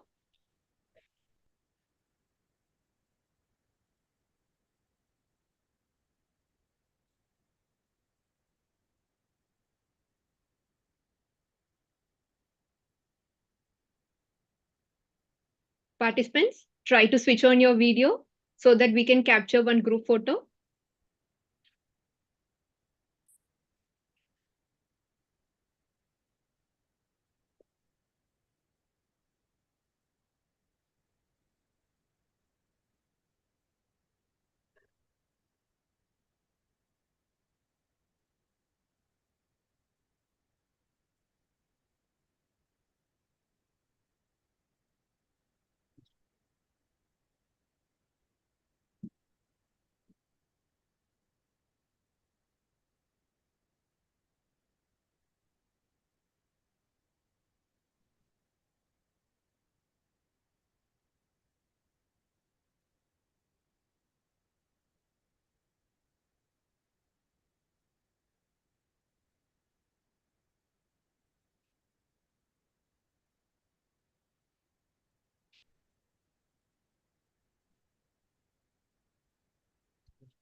Thank you, everyone, participants, speakers, all our organizing team for supporting us. And also, I would like to inform everyone that a feedback form will be shared at the end of the second theme. So we request everyone to stay with us until the end of today's session and fill in the form very carefully, because e-certificates will be issued based on the details you have provided. Now, we'll take a 10-minute short break and we'll return with another exciting session. study in India. We look forward to having you all with us. See you in 10 minutes. Thank you and Dhanyavad.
Namaskar. Namaskar. A very warm good evening to everyone. Distinguished guests, speakers, researchers, scholars, students, alumni, and our friends joining us virtually from different parts of the world. Welcome to the International Students Conference, ISC 2.0. Hope you enjoyed the last session and you got broader view about the ways to secure fellowship in foreign nations. As many of you will remember, during ISC 1.0, we explored scholarship opportunities for Indian students aspiring to study abroad. In this session, we turn the spotlight in opposite direction as we explore the wide range of scholarships and fellowships that are available for students from outside India to study in India, opening doors to world-class education and research. On behalf of ICAR Central Institute of Fisheries Education, Mumbai, it is our privilege to welcome each one of you. I am Raghavendra, PG Scholar, ICAR-CIFE Mumbai, and I am delighted to be joined by my wonderful co-moderators. Hello everyone, I am Rupsmita Bayan and I am also a PG scholar from ICAR-CIFE. Hi everyone, on this side, Kamil Ahmed, PhD scholar from ICAR-CIFE Mumbai. Welcome you all for this wonderful event. Rupsmita, today's conference is more than just an information session. It's a celebration of global learning, academic collaboration, and the friendship that education creates across borders. Won't you agree? Absolutely. A very warm welcome to everyone. Today's conference celebrates something much bigger than higher education. It celebrates dreams that crossed borders, friendships that crossed cultures, and knowledge that crossed nations. And today we have the opportunity to hear those inspiring journeys firsthand. Kamil, why do you think this program is very important? Yes, Rusmita, I believe conference like ISC remind us that education is one of the strongest bridges between countries. When students study abroad, they don't just earn degrees, they exchange ideas, build lifelong friendship, and become ambassador of both their home countries and institution where they study. Raghavendra, could you tell our audience what they can expect from today's session? Certainly, Kamil. Today's session is designed to be interactive and conversational. Instead of formal presentation, we will engage directly with our distinguished international scholars through a panel discussion. They will share their experiences about choosing India as their study destination, applying for fellowships, adapting to a new academic and cultural environment, overcoming challenges, and building successful careers through higher education in India. We will also have an opportunity to hear practical advice for future applicants from different countries. That's right. And we encourage everyone joining us online to be part of today's conversation. If you have any questions to any of our panelists, simply post it in the chat box with the panelist name. We will bring selected questions into our interactive discussion later in the program. Because after all, every question asked today could become someone's first step towards studying in India tomorrow. Beautifully said, Rupsmita. Our panel today represents diverse academic journey across Nigeria, Ethiopia, Cameroon, reflecting the growing global community that India proudly welcomes. Each story is different, but they all have one thing in common, a passion for learning and a commitment to making a difference. Indeed, as the ancient Indian philosophy says, Vasudhaiva Kutumbakam, the world is one family. That spirit perfectly reflects today's gathering, where knowledge knows no borders and friendship knows no boundaries. So, without further delay, let's begin this exciting journey together. Rupsmita, would you please introduce our distinguished panelists? Of course. One of the highlights of today's conference is hearing from people who have experienced India's education system firsthand. Our panelists come from different countries and academic backgrounds, and each one of them has an inspiring journey that we are excited to share with you. So let's begin with our first guest. It is my pleasure to welcome Dr. Femijon Faole sir from Nigeria. He is awarded the Mwalimu Neri India African Union Scholarship to pursue higher education in India. Dr. Femi completed both his Master of Fishery Science and PhD in Fish Nutrition and Feed Technology at ICAR-CIFE Mumbai. His journey is a wonderful example of dedication, academic excellence, and a passion for fisheries research. Dr. Femi, we are delighted to have you with us. A very warm welcome. Thank you so much. Okay. Welcome, sir. Yes, sir, please. Along with Dr. Femi, I welcome our next panelist from Ethiopia, who is Mr. Abdinasir Maulin Abdullagi. Mr. Abdinasir got the India Africa Fellowship Program Scholarship and completed his Master of Science in Water Science and Technology at our prestigious Allied Institute, Indian Agriculture Research Institute, New Delhi. His journey reminds us that with determination and right opportunities, great things are possible. Mr. Abdinasir, we are so glad you could join us today. Welcome. Raghavendra, who do we have next? Joining us next is Dr. Abu Bakr Usman from Nigeria. Dr. Usman earned the ICAR International Fellowship Award to pursue his PhD in aquaculture from ICAR-CIFE, Mumbai, and has made valuable contributions to fisheries and aquaculture research. Dr. Usman, it's a pleasure to have you with us. Welcome to ISC 2.0. Rupsnita, back to you. Our fourth panelist is Dr. Omotayo Babatunde Komolafe from Nigeria. Dr. Komolafe's academic journey in India is truly inspiring. He completed his master's in agricultural biotechnology, followed by a PhD in plant physiology, and later pursued postdoctoral research in algal biotechnology. His journey beautifully reflects curiosity, perseverance, and the lifelong commitment to research. What makes his journey even more remarkable is that he is a recipient of several prestigious international fellowships, including the Indian African Fellowship, the ICAR Netaji Subhas International Fellowship, and the ICAR C.V. Raman International Fellowship for African Researchers. It is a testament to his outstanding academic achievements and global research contribution. Dr. Kamalafe, we are delighted to have you with us today. Next, let us welcome our panelist from Cameroon. Yeah, it's my pleasure to introduce our next panelist, Dr. Celestine Defoe from Cameroon. Dr. Defoe is a distinguished recipient of the prestigious India-Africa Fellowship, which enabled him to pursue his PhD at our allied institute, IARI New Delhi. And he has built an inspiring academic career through research and international collaboration. Dr. Defoe, a very warm welcome. We are grateful to have you with us. Alongside Dr. Defoe from the beautiful city of Cameroon, we would like to welcome last but not the least, the panelist of the day, Dr. Christella Tifo. Dr. Tifo has been awarded the ICAR Fellowship to pursue her PhD at the College of Fisheries, Karnataka in fish processing technology. We are delighted to have you with us, ma'am. Every fellowship has a story, and every story begins with one application. Today, let's go beyond the process and hear directly from those who have turned opportunities into achievements. We would like to welcome all the panelists, so kindly switch on your video and say your name and wave your hand to us.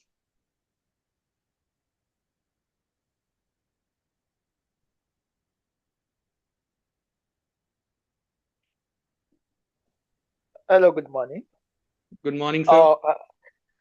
Sorry, it's morning here in my side, from my side here in the United States, and I'm so happy to be here today to participate in this international student conference. You know, it's been 10 years now. It's going to be 10 years by September that I left Mumbai, and I'm so happy to be here today in the midst of my friends and colleagues, and also happy to see a lot of people here. Thank you so much for this opportunity. And I hope this section, we're going to share some of our experiences and what we have done before, what brought us to spotlight, and where we are today. Thank you so much.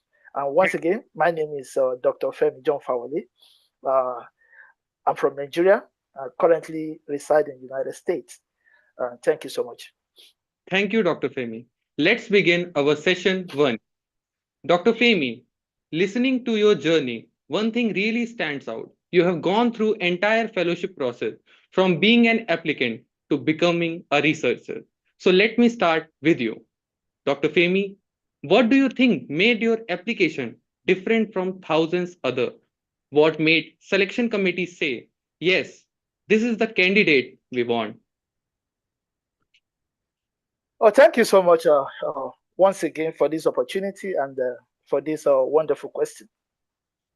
One thing I will first of all talk about is scholarship. There are a lot of scholarship outside. And one thing that we should have at the back of our mind is that there is no free money anywhere in the world. So at times, people see scholarship, I'm going to get free money. There is no free money. So once you have that understanding that there is no free money anywhere, then it tells you that you need to do every possible best to make sure that you stand out. Because there are thousands of people that will apply for the same applications or for the same opportunity that you are also applying for. So what I can say, number one, that makes up my applications to stand out. I'm not the best candidate as far as the application is concerned. So have that at the back of your mind, that I'm not the best candidate. But I want to push myself to the selection committee. I want to express myself to the selection committee to make them to see me as the best candidate. So one thing, I'm not the best candidate, but I want to push myself to the selection committee by telling them that, oh, I am the best candidate for this opportunity. So number one thing that I did was that to make my application to be understandable, clear communication of your purpose. Because the people that will sit in the selection committee, some of them may not be in your field. They may not be a fishery scientist. Some of them can even come from commerce. Some of them can come from political science. So how do you push your document to them? How do you express yourself to them in a way that they will understand? So the first things that I did was that I make sure that my application is clearly communicated. That anybody that see my application, whether you are from science or you are from non-science, you will be able to read my application and understand what I'm actually talking about. And how did I achieve this? Because during the application that time, we are asked to submit a proposal of what we want to do. And I remember it was a 2-page document that I produced that time. Because within a 2-page document, I was able to clearly communicate my research. Then I could remember I wrote my proposal on the probiotics. So first thing I did was that I was able to communicate my research clearly to whoever is reading it, whether you're from science, whether you're from non-science. And to achieve that, I put the applications together. I sent it to senior colleagues. My senior colleagues who is in science, in the same field, read my application, gave some advice. After that, I made the correction. I sent it to another person, not in fishery now, but it's also a scientist. The person read, gave his own idea, then sent it back to me. Then the last person I sent it to is a friend of mine who is a political scientist. I sent my applications to him, sent the documents to him. He read it, and he returned. He asked me to do some correction, which are actually non-science. But I asked him one question. Do you understand that document? He said, yes, I understand clearly what you want to do. And that is my goal. To be able to communicate my science to a non-science man, and he has understanding. So this is one of the things that I think make my applications to stand out. Because like I said the other time, thousands of people apply for the same thing. But why was I chosen? It's not that I'm the best within the pool, but it's because I was able to clearly present my thoughts. Because you're not going to be there when selection committee, when they will be working. So I was able to present myself as if I'm there, and they're able to say, oh, this guy has a clear purpose. My documents, I have a very good academic preparations and a convincing vision for what I want to do during the study, after the study. And I was able to connect my research back to my country, because there are 2 phases to research for every proposal. The country, what is the benefit that your host country will get from your research? Then the second one, what will be the benefit to your home country as well? So I was able to connect the 2 dots. What India will gain via my research, and how my research is going to be applicable to my country, Nigeria. So these are some of the things that I did during the application phase, and which I think, and I believe, that made my applications to say to selection committee to say, oh, this candidate, we think is one of the best candidates that we can give this opportunity. And that's what, at the end of the day, I got the scholarship. Thank you, Femi. You have nicely highlighted how you have pushed yourself to show yourself to the selection committee. So thank you very much. Next, coming to Abid Nasir sir, but due to some unavailable emergency, he could not join with us. But he has shared his inspiring journey in getting this fellowship. So I would like to share and read out what he shared to us. So it starts with my journey did not begin with an admission letter. This is what Abhinasi sir sent to us. So he told like this, my journey did not begin with an admission letter. It began with a dream. After completing my bachelor's degree in Ethiopia, I wanted to continue my education abroad. I knew I wanted to specialize in water resources and environmental management because I believe these fields are essential for the future of countries like Ethiopia. I spent many months searching for opportunities. Every evening after work, I searched university websites, then scholarship portals, government announcements, and educational opportunities. I also spoke with people who had previously studied abroad because I believed that learning from those who had already traveled the journey would help me avoiding mistakes. So eventually, I discovered the India-Africa Fellowship Program. The application process was comprehensive. It required academic documents, recommendation letters, proof of English proficiency, research interest, personal information, employment history, and a statement explaining why I wanted to study in India and how I would contribute to my country after graduation. Preparing these documents taught me an important lesson. A scholarship is not won in a day. It is earned through years of preparation. After completing my application, another important chapter began. I traveled nearly 1,000 kilometers from Kebri Dehar to Addis Ababa to attend an interview at the Embassy of India. I still remember that day very clearly. The interview panel welcomed us warmly. They asked about my academic background, my professional experience, my future goals, and why I wanted to study in India. One exercise has remained in my memory until today. They handed us a blank sheet of paper and asked us to write by hand about 200 words describing our background, our education, our career, and our future ambitions. At that moment, I realized that they were not only evaluating our English, they also wanted to know our purpose. They wanted to know who we really were. After the interview, they politely told us, "We will contact you by email." Then came the longest part of the journey, that is, waiting. For almost 2 months, I checked my email every day. Then one morning, I opened my inbox and found the email that changed my life forever. It was my admission letter from the Indian Agricultural Research Institute informing me that I had been selected under the India-Africa Fellowship Program 3 to study water science and technology. That moment is impossible to describe. It was one email, but it carried years of hope. For anyone watching today, my advice is simple. Begin your search using official sources. Visit university websites. Follow scholarship announcements from governments and embassies. Prepare your documents early. Speak with the former scholarship recipients. And never underestimate the importance of patience and persistence. That was all.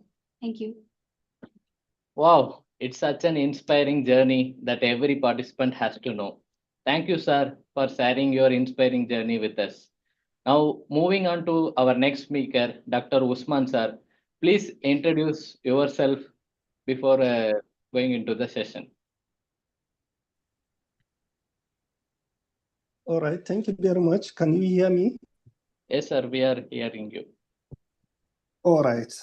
My name is Dr. Abubakar Usman. I work with the Food and Agriculture Organization of the United Nations. I base here in Abuja. So before joining FAO, I teach at the university where I combine teaching, research, and community development. Then prior to that, I work with the Kaduna State Ministry of Agri, where I work with the hatchery unit. We provide seeds, we work toward community and rural development, and that gave me the ground experience in the discipline of fisheries and aquaculture and in the entire agricultural space in general. Thank you, and over. That's brief about my introduction.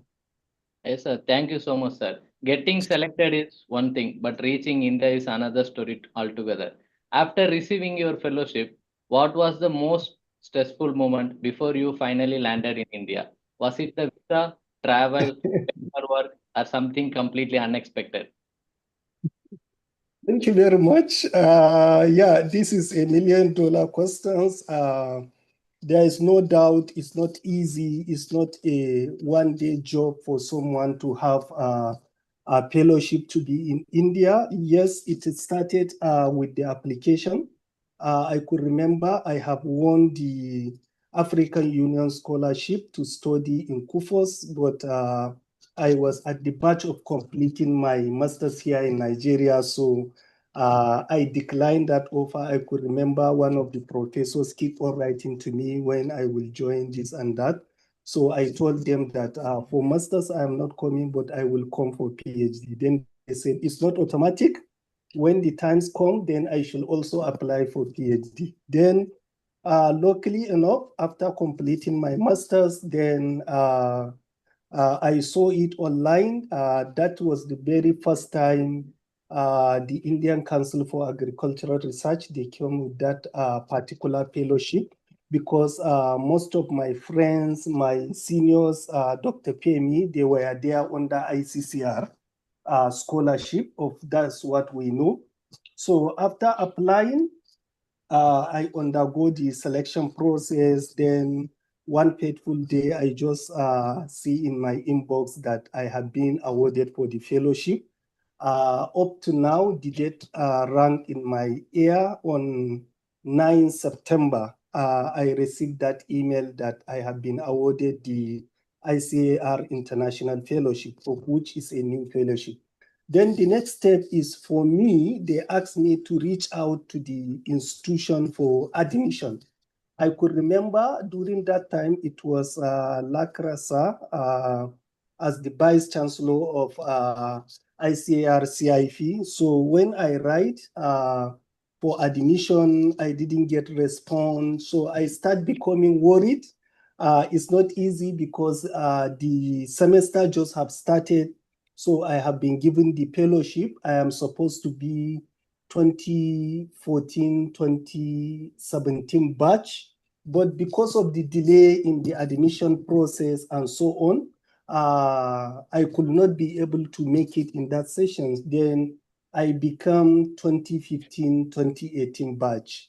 So it was when I went to India, I learned to understand that once if the admission process is closed, they will not be able to provide admission, and one cannot join during the second semester and so on. So actually,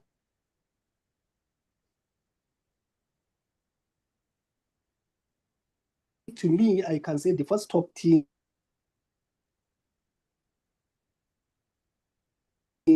is the admission. Then, can you hear me?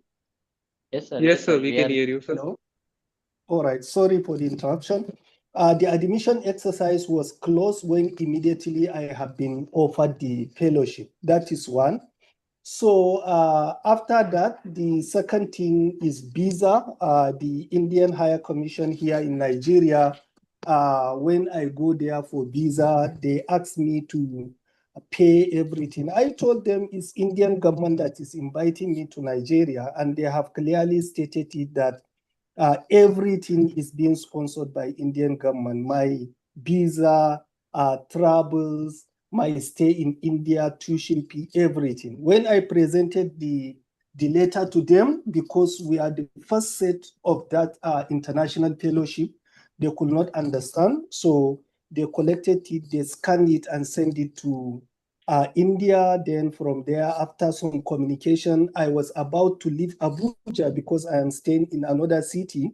Then someone quickly running, coming to me, he said, "Sir, come, the higher commissioner want to see you." Then I was shocked because I am the person that at the gate of the higher commission at the embassy. They asked me to go to leave, but suddenly someone just rushed, called me that I should come. The higher commissioner want to see me. Then I say, okay. They took me in.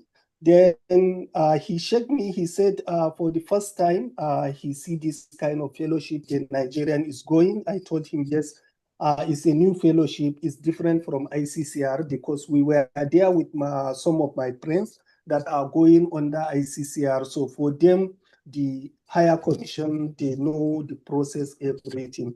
So he said they have communicated to India and they confirmed that is genuine. Indian government is covering everything regarding my visa.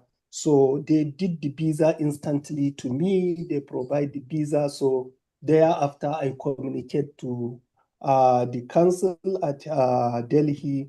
They provide all the necessary requirement for my travels, and that's how I find myself in India. So that's the journey. I can say it's not an easy one. It's a little bit tough, but just like my friend said, nothing good come easy. We have to work from our end also. We have to compete with others in order for us to achieve our goals. Thank you and over. Glad to hear you, sir. I think everyone who is planning to study abroad has that one fear. What if something goes wrong after I am selected?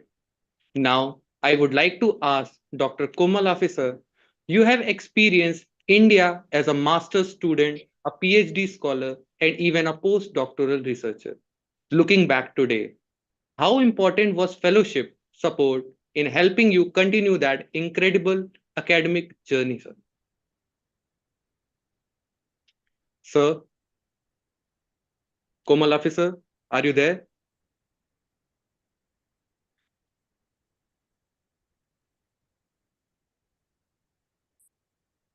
I think there is a technical glitch. We will soon connecting to Dr. Komal. Hello.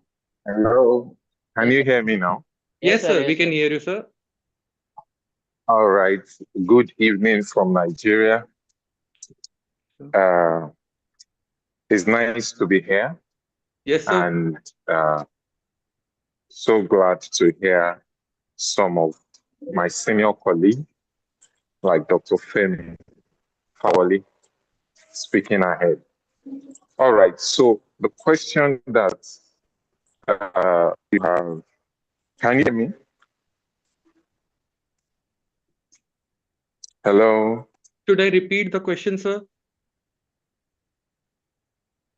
Yes, I'm asking if you can hear me. Looking back today, how important was fellowship in helping you continue that incredible academic journey?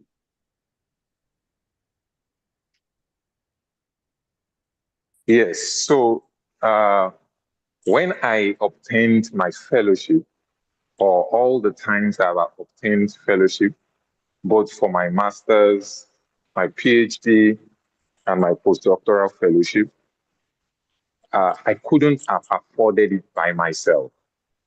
I remember when I completed my undergraduates, I had this vision to go for master's, but I knew I couldn't afford it.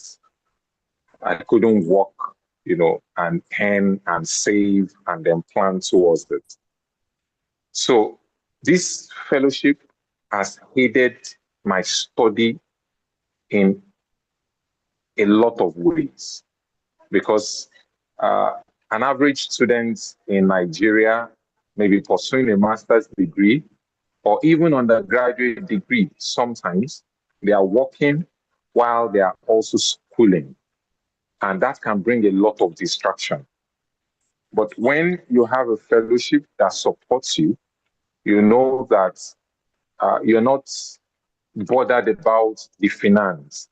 You're just focused on the research and your learning process.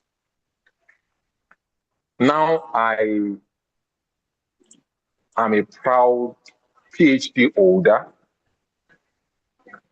but not with a lot of stress that quite a lot of people go through around. So both for master's and PhD degree is even more expensive because of the depth of research that someone would need to embark on to be able to obtain a PhD degree. So having a support system that helps to lift up the burden of finance, in the research process also helps a lot. And I've really, really enjoyed that support. I've really enjoyed it in numerous ways. So I will just restrict my answer to that since I have been requested to make it 1 minute. I hope you can hear me loud and clear. Yes, sir. All right. Thank you so much. Thank you, sir.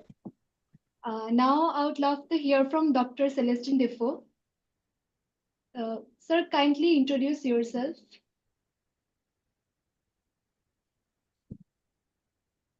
Dr. Celestine Defoe.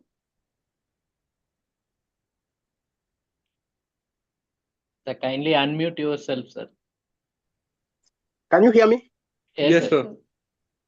Please. Okay, thank you. Yeah, first of all, I say good evening to everybody. Good evening. Good evening, sir. Good evening, sir.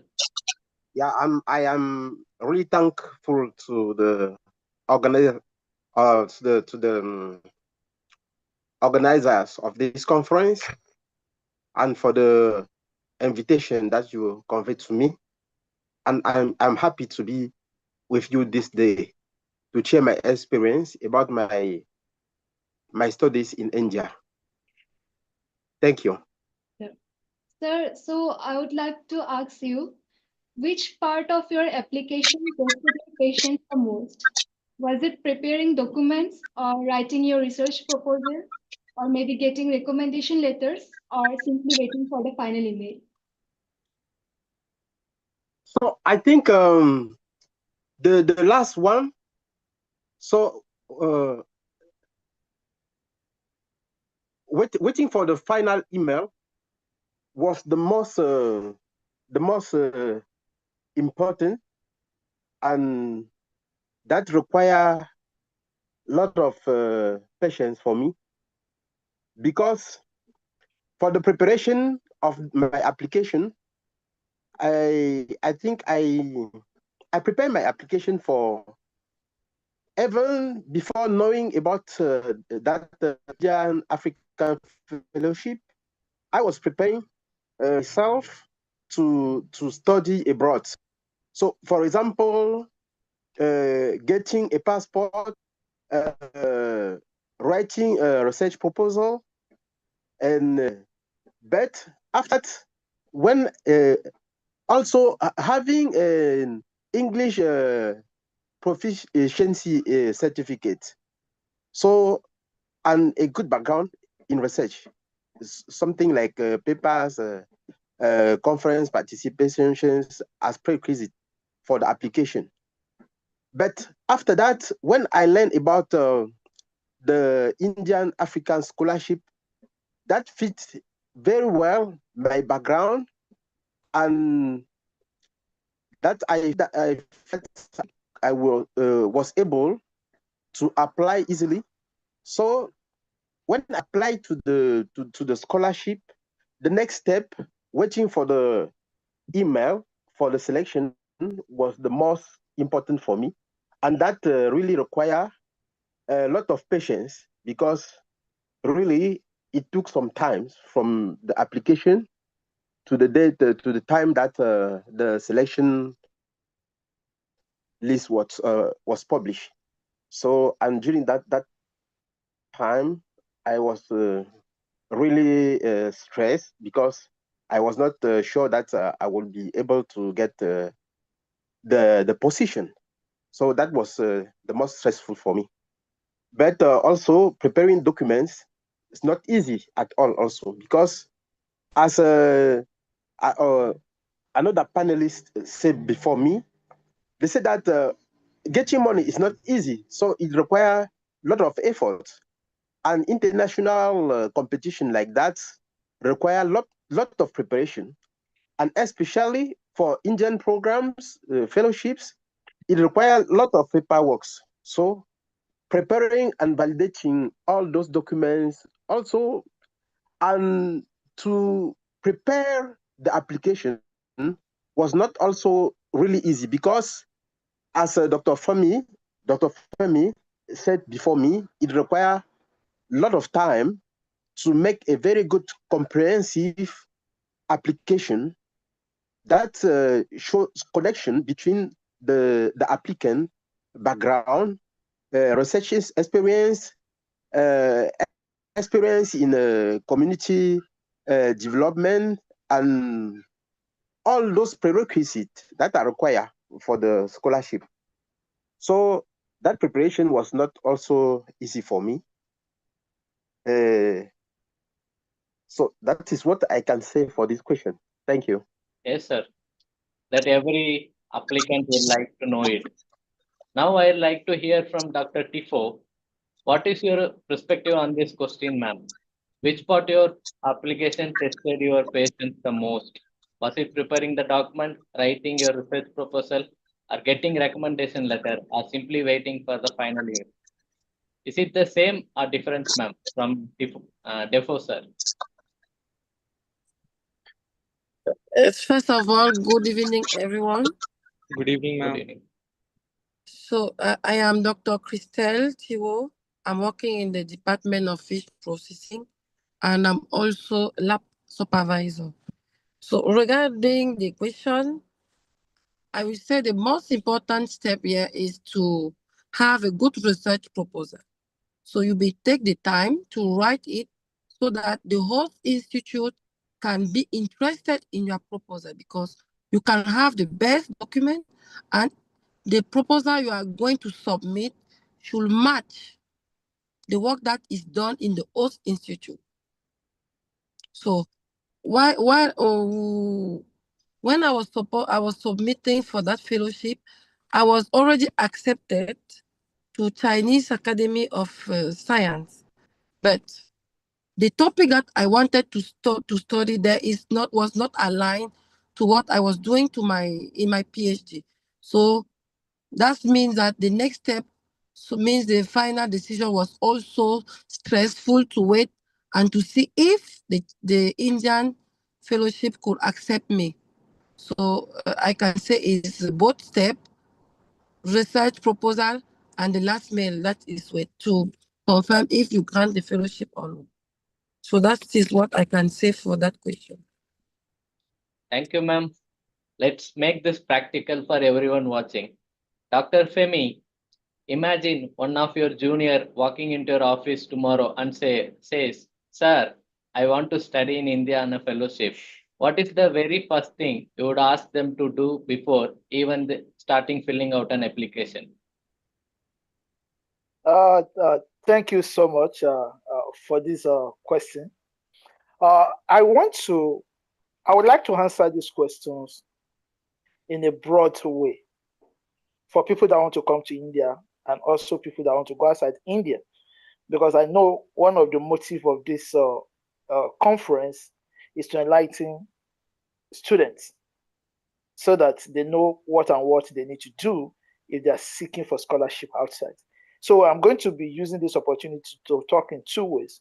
Now, let me first of all deal with the issue of starting application, which is general for wherever, whether you're India or you're going to anywhere in the world.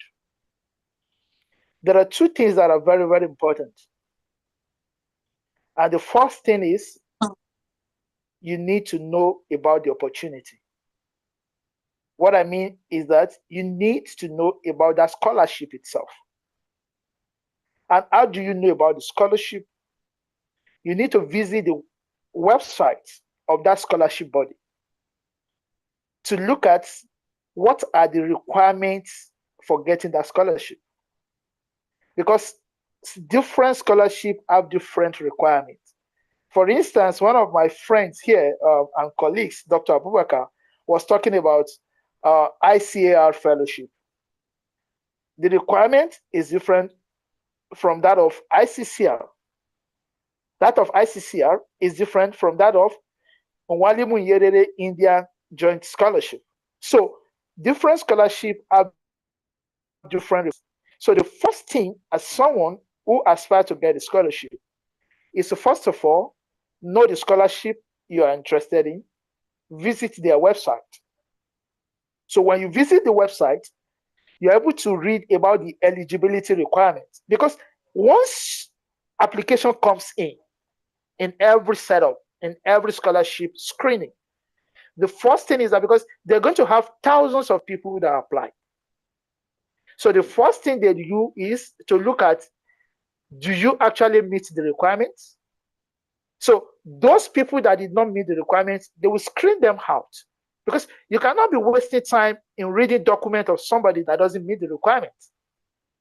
So that means it is not even the first thing is not to be thinking about proposal now. It's to first of all think about, do I actually meet the eligibility requirements? Once you are able to know that, oh, the eligibility requirements, I meet the eligibility requirements, then the next thing is that you look at what is actually the objective of that scholarship. Because the scholarship will state what they actually need. It's maybe, for instance, it may be a scholarship in the area of sustainable aquaculture. And in sustainable aquaculture, there are a lot of areas there. So if it's talking about ingredients or new species identifications, and they want to, in that study, they want to actually look at the nutrient requirements of a new species. And you, in your own, you are tending towards something in another area. So that means you are vying away from what the objective of the scholarship. So you must align yourself with the objective of that scholarship.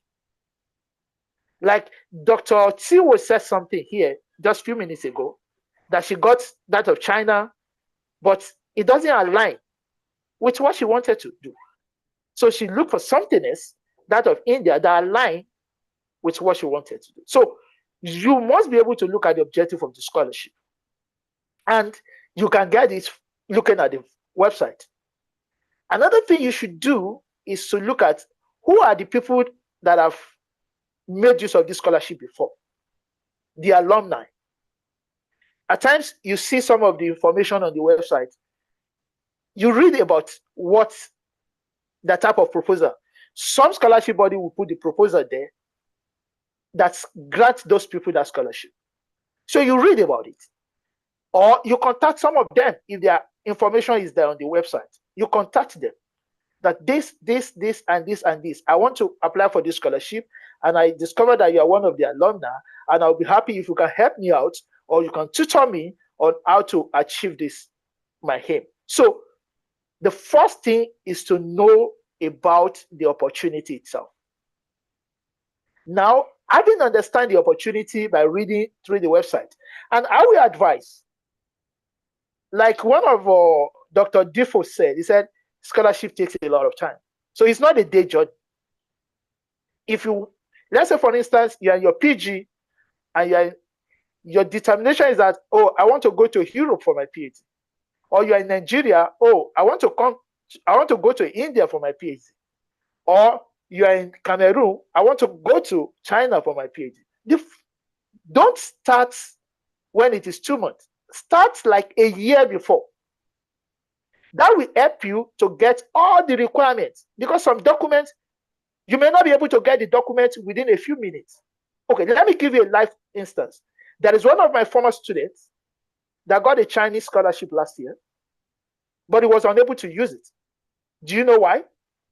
He could not get some of the document that he needs to go to China. He got the scholarship, but there is a document that he needs to get. To get that document took him a lot of time, and at the end of the day, he missed that scholarship. So that is why you need to plan ahead, so that you get all the documents. You have read the eligibility, you have read the requirements, the objective, everything is in line with what you want to do. Then you look at what are the documents they need. So you start gathering those documents, so that by the time the application comes out, you already have everything. Then you'll be able to propose. So the first to do that. Then the next thing is to ask yourself, what is my career goal? Because that is what you'll be able to know. Maybe your own career goal align with the objective of the scholarship. So once you know that, oh, my career goal is in this line, then the next question you ask yourself is that, because like I said at the beginning, there is no free money. So you ask yourself, what problem do I actually want to solve? The money you are about to be giving is because you want to solve a problem. And because society needs the solution to that problem.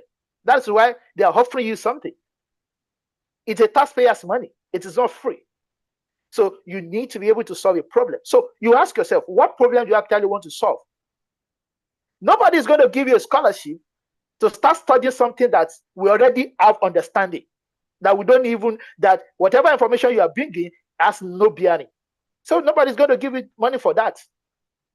So you must be able to look at that. Will make you to do a lot of thorough research yourself. You do thorough research so that you know what the society needs now. What is the area that I need to research on? Because by the time even the scholarship body see that, oh, this area is wonderful, we must invest in this. So sorry if I'm taking time. I just want this to be more understandable. So I'll give an instance. There was a time I got most of the important things.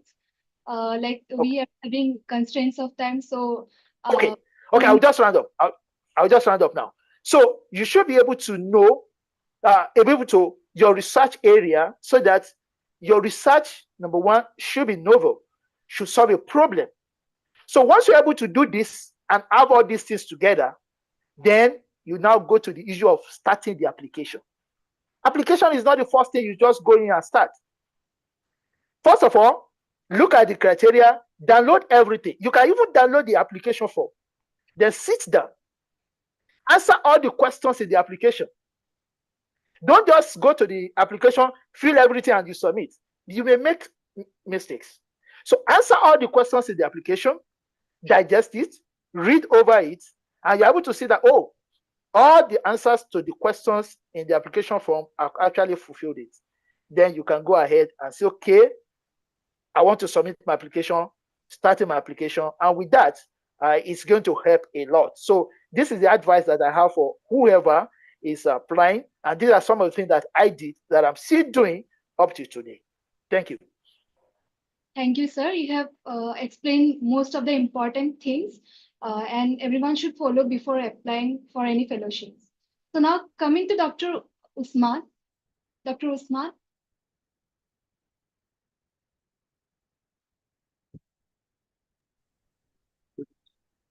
Yes, I can hear you. Can you hear me? Yes, sir. Yes, sir.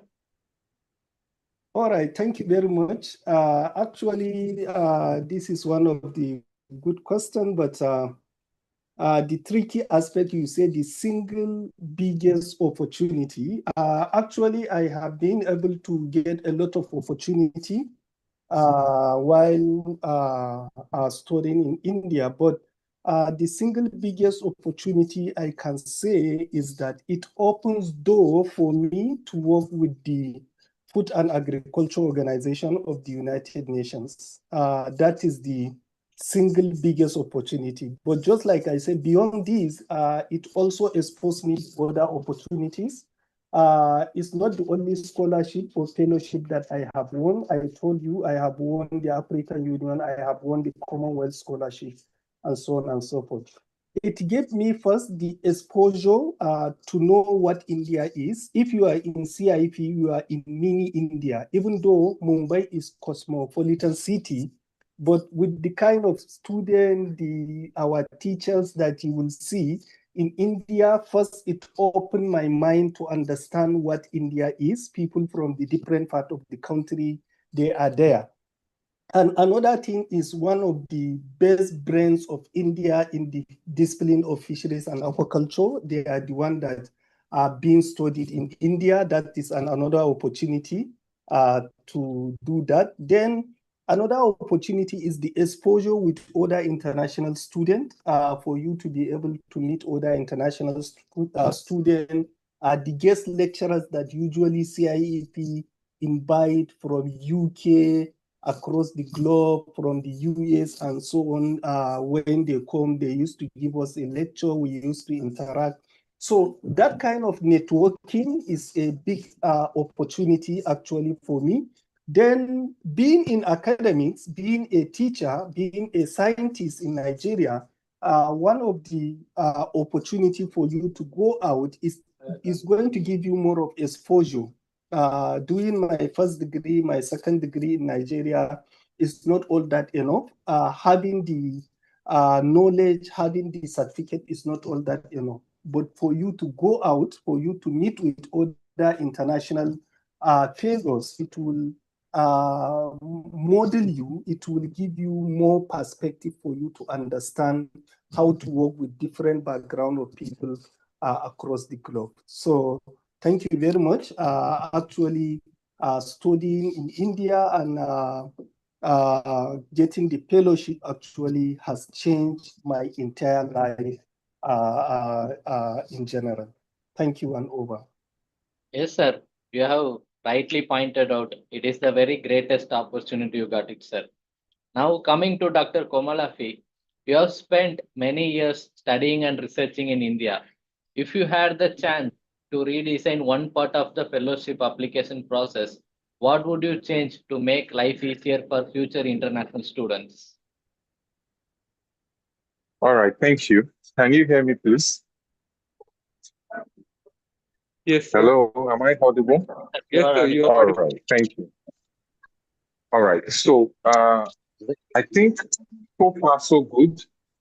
There has been a lot of improvements in the application processes from across different fellowships.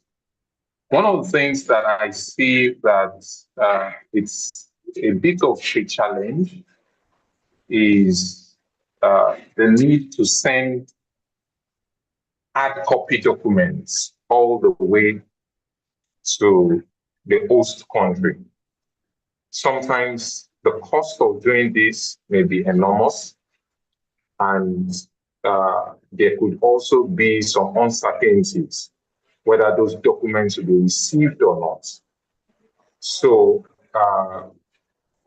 and I think many of the fellowships now, they are improving, using likes of Google Forms, to be able to harvest those applications. And then maybe peradventure when the candidate arrives, the host country, they then cite the originals and then also keep the photocopies of the application documents. So I think if these strategies are improved upon, it will enhance more opportunities for people, especially that comes from less privileged countries, to be able to benefit from the fellowship. Thank you. Thank you, sir, for your opinion on this. Next, I would love to hear from Dr. Celestin. Imagine thousands of students from around the world are watching you right now, wondering whether India is the right destination for them. My question to you, sir, is who became your biggest support system after you arrived in India? Your supervisor, friends, seniors, or someone else? Thank you, sir, for your question. I can say that it was at the diverse level. First of all, when I joined the university 3 months later, the beginning of the program, because the problem of a visa and my professional requirement, because before I left my country, I was already in service as an assistant lecturer at my university. So the preparation requires some time. And I had to join the university 3 months later on. And when I reached India, the first, my seniors, who was in the scholarship, the same scholarship in the same university like me, was already there, and they knew about my arrival, and they prepare how to help me about how to enroll at the PG school and to discover the city of New Delhi, the market, the different places, and also how to enroll about the courses, because my PhD program, the 1 year, there was 1 year coursework, and also at the level of the faculty, water science and technology. My supervisor was for a very big help. So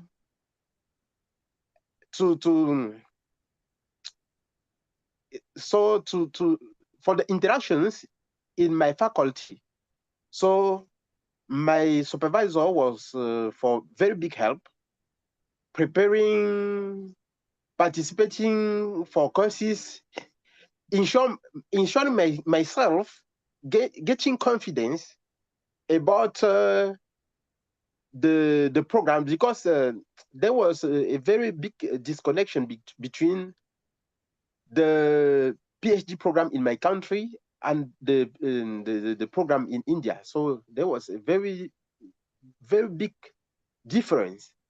So the interaction between me and my supervisor at the level of the faculty helped me to very well, a lot, to get confidence and to know how to go through the program successfully.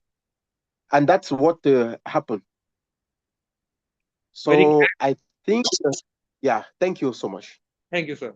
Very glad to hear, Yes. sir, how you rightly pointed out the importance of seniors and guide. Next, I am coming to Dr. Tivo. Sir, is the education system in India different from your home country? Kindly brief about your perspective on this. Oh, great. What I can say regarding this question is that you have many similarities. But yes, the education system in India is quite different from the one in my country in several ways. And one of the main difference is that India's universities place a strong emphasis on research with innovation. You also have practical learning and the use of modern technology. So that technology is what we need to go to found to achieve our PhD. So students, they are encouraged to think critically, work independently, and actively participate in research projects and laboratory works.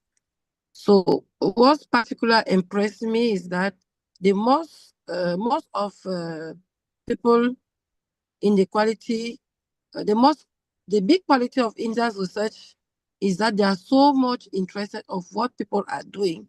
They have highly knowledge, they are dedicated and also passionate about their work. So beyond their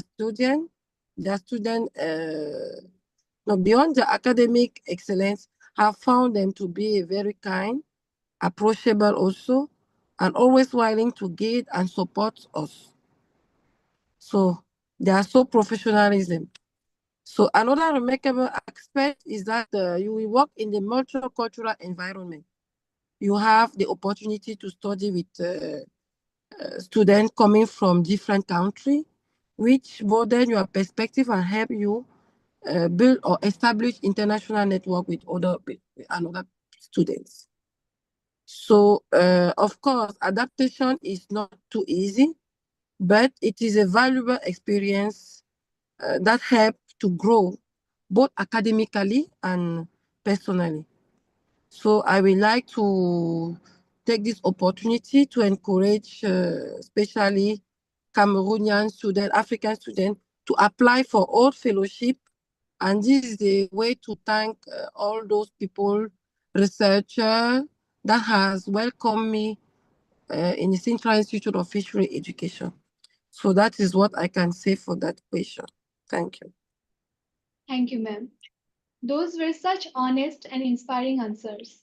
I hope everyone joining us today has realized that fellowships are not just about financial support. They are about opportunities, perseverance, and believing in yourself. If there is one message from this panel, it will be this. Don't wait for the perfect moment. Prepare well, apply with confidence, and let your journey begin. So let's give our incredible panelists a big round of applause.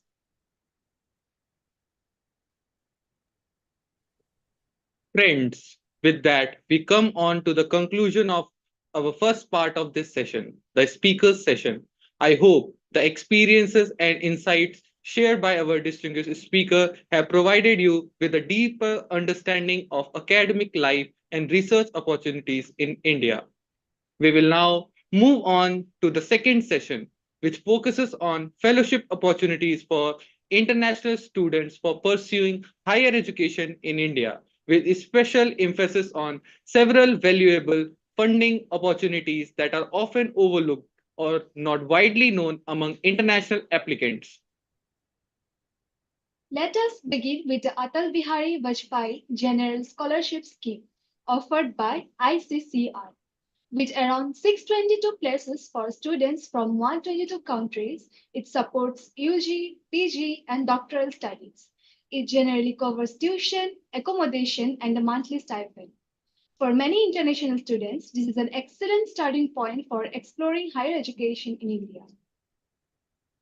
Coming up next is the Dr. APJ Abdul Kalam Commonwealth Scholarship, especially for students from Commonwealth countries. It supports undergraduate, postgraduate, and PhD program with benefits similar to other ICCR fellowships. Although only 24 places are offered, it is certainly worth exploring if you are eligible. Moving on to the next fellowship, Dr. S. Radhakrishnan Cultural Exchange Scholarship.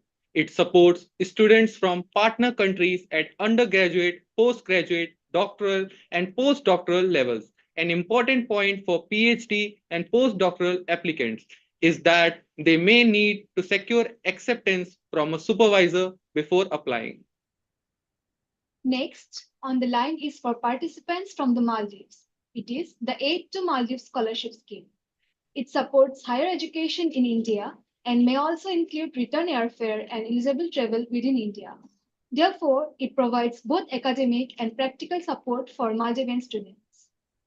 Up next, scholarship is for students from Africa, the India-Africa Maitri Scholarship Scheme, which offers the largest opportunities for African scholars. It is open to all 54 African Union countries with more than 1,500 places. It generally covers tuition, accommodation, health insurance, travel, and monthly stipend. The main pattern to remember is simple. Tuition, living support, accommodation, and in some cases, travel assistance are included in this fellowship. Coming to the next scholarship, it is the e-scholarship for Afghan nationals, which follows a different model in compared to other scholarships. It may focus on tuition assistance and digital learning rather than a regular cash stipend. Applicants should carefully check whether the selected program is online, hybrid, or campus-based, and identify any expenses they must manage themselves. Moving on to the next is the Erasmus Mundus Scholarship, which offers a truly international experience. Students study at different universities in India and receive a joint or multiple degree. It is highly competitive, so the statement of purpose matters greatly. Hence, your application must clearly connect the program with your academic interests and future goals. Following Erasmus Mundus, we have the Aga Khan Foundation International Scholarship Program, which supports postgraduate and doctoral students. However, remember one important point detail. It commonly follows a 50% grant and 50% loan model.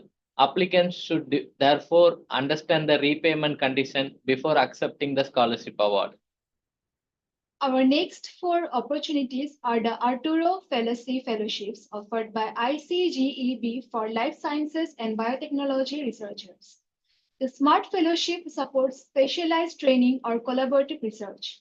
A focused research plan and a host laboratory that genuinely matches your proposed work are essential. In the line, we have the Arturo Fellowship PhD Fellowship, which supports doctoral research at ICGEB Center. Applicants need a relevant academic background, but qualification alone does not enough. Their research interest and technical skills must align with the work of the selected ICGEB Center. Next is the short-term PhD fellowship, which is intended for scholars already registered for a PhD in their home country. It provides temporary access to specialized facilities, techniques, or supervision. The proposal must clearly explain what you will do, why you need ICCEB, and how the visit will strengthen your thesis. The final of the Arturo Fellowship group is the Arturo Fellowship Postdoctoral Fellowship, which is for researchers who have already completed a PhD in life science. Applicants should demonstrate a clear link between their doctoral experience, proposed research, and long-term scientific career. Following the Arturo Fellowship Group, we have the TWAS CSIR Postgraduate Fellowship. It supports young scientists from developing countries who wish to conduct doctoral research at CSIR laboratory in India. The most important step is usually securing acceptance from a suitable CSIR supervisor or laboratory. A sandwich option is also available for scholars already registered for a PhD.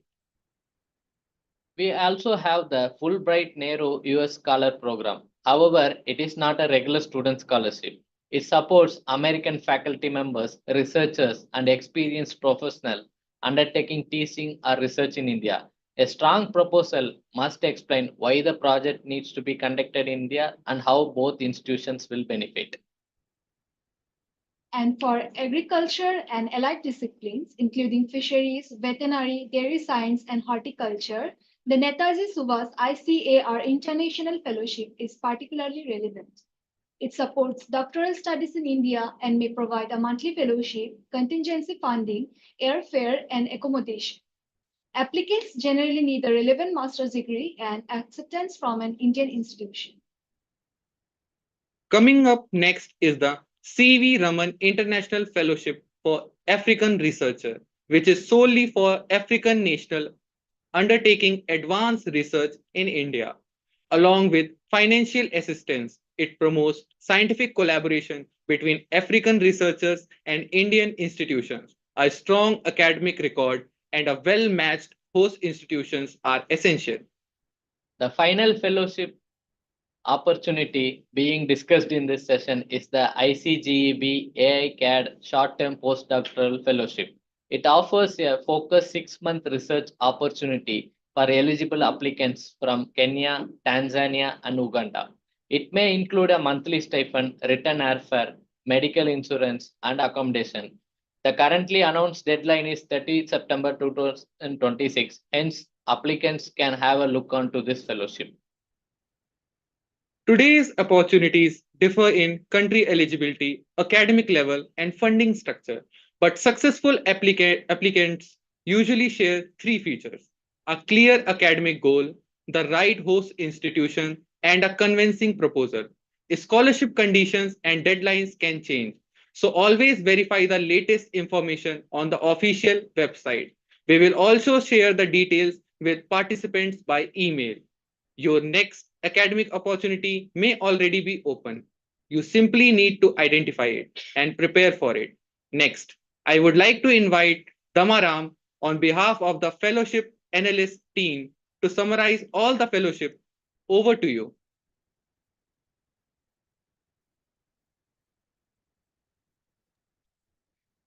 Damaram? Hello everyone, I am Damara, Fellowship Analyst. First of all, I would like to thank you, our moderator, for excellent presentation. Instead of repeating the details already said, I will highlight a few important objections from my analysis of India's scholarship and fellowship ecosystem. One of the strongest observations is that India offers opportunity across almost every academic level through programs such as ICCR, Study in India, C.V. Raman Fellowship, ICGB, and Ayush Scholarship. These programs are not only designed to support higher education but also to strengthen international academic collaboration, research partnership, and cultural exchange. For undergraduate student programs such as the ICCR Scholarship and Study in India Scholarship provide excellent opportunities to quality education at affordable cost. For postgraduate student and researcher fellowships such as the C.V. Raman Fellowship, ICGB Fellowship, and other research-based university fellowship provide valuable opportunity for advanced research, professional training, and international collaboration. During my analysis, I noticed that many Indian fellowships are country-specific or program-specific, making it essential for students to carefully review eligibility criteria before applying. Another important aspect is that India combines quality education with affordable living cost, modern research infrastructure, and a multicultural academic environment. Students should also pay close attention to application timeline, documentation requirement, and official deadline before submitting their application. Finally, choosing a fellowship that matches your academic interest and long-term research goals will always be more beneficial than applying simply because it's fully funded. I hope this observation helps students make informed decisions and explore India's growing opportunities for international education and research. I wish all participants the very best for the future academic and research journey. Thank you once again to our moderator and participants. Thank you, Damara, and his fellowship analyst team for summarizing the fellowship effectively in an understandable way to the audience. And we wish all the students every success in their academic journey. We are at the end of today's session. Now, friends, if today's discussion has inspired you, we'd love to hear from you.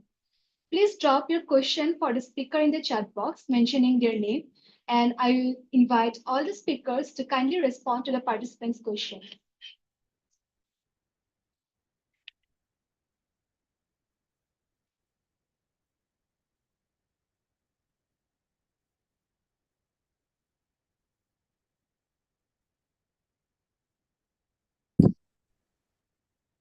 We got one question from Grace Chinai Delivery from Unimed, Nigeria. Does Europass CV work for all applications in India and beyond, or is there a CV format for each university or country? Dr. Femi, I think you can answer this.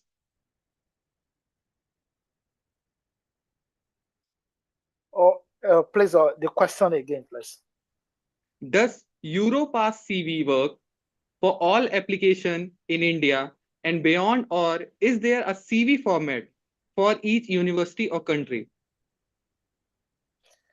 If I get the question very right, number one thing is that there are different countries have CV formats. So my advice is that if you're applying for any fellowship, try to look at the CV format of that particular country, because different countries have different CV formats. So that would be the advice that I would give. Try to check that country CV formats, and then from there you can move forward. Thank you, sir, for your thoughtful answer. Here is another question for Dr. Femi. This is from Aisha. She has asked how much Naira is required in a year to complete studies and staying in India. Well, let me just be practical. It's been 10 years that I left in India. So, but when I was there, I could remember vividly then my fellowship is around 15,000 rupees. And then that is the stipend that I get. And that stipend was enough for me and even with my family, because then I have my wife and my son with me. So we're able to live with that. But aside from the stipends, the fellowship body paid the bench fee to the university. And my bench fee then, if I remember vividly, is around $4,000 bench fee. So if a student is coming without scholarship, it's a bit expensive. It's a bit expensive because that means you have to pay the $4,000 dollars. It was in dollars. So that means you have to pay the $4,000, the bench fee, which covers your research and everything. Then you also have to pay for the tuition and also maintain yourself. So that's huge amount of money. So I would advise that whoever wants to come to India, if you have the money, it's good. Go ahead. India has a very good education system. I can say it anyway. You know, the opportunity I got in India prepared me to the world. I have been to different parts and I've got a lot of fellowship just because of the foundation that was laid in Nigeria and India. So my advice is, if you have the money, please go ahead and apply to good university in India. But if you think that you don't have enough fund, please seek for scholarship. That would be the best. Thank you. Yes, sir. We got one more question from Diani to Dr. Defo. Is an IELTS or TOEFL or English language certificate required to study in India? Dr. Defo, please give answer to this.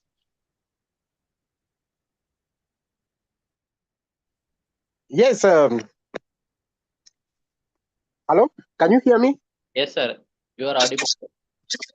Yeah, the English proficiency certificate is very important while applying for a fellowship in India, because most of the programs of studies in India are in English language for international students. So you must have a proof that you have a good background in English, that you can listen, you can speak, you can read, and you can write.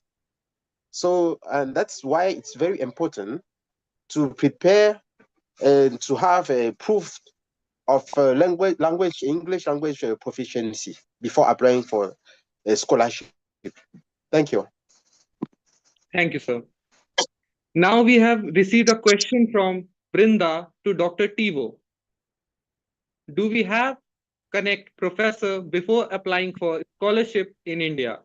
Dr. Tivo, please respond to the following question. Okay, thank you for your question. But the answer is no. But when you want to apply for a fellowship, you need to go to the Host Institute website.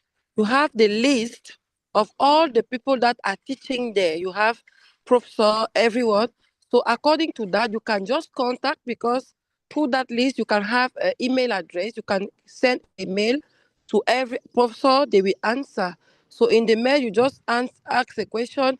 I'm planning to submit my proposal in order to apply for this fellowship.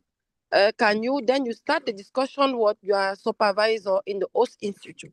That's what has been done in my case. Thank you, ma'am. Here is another query for Abu Bakr sir. The question is whether fresh graduates can apply or work experience is required.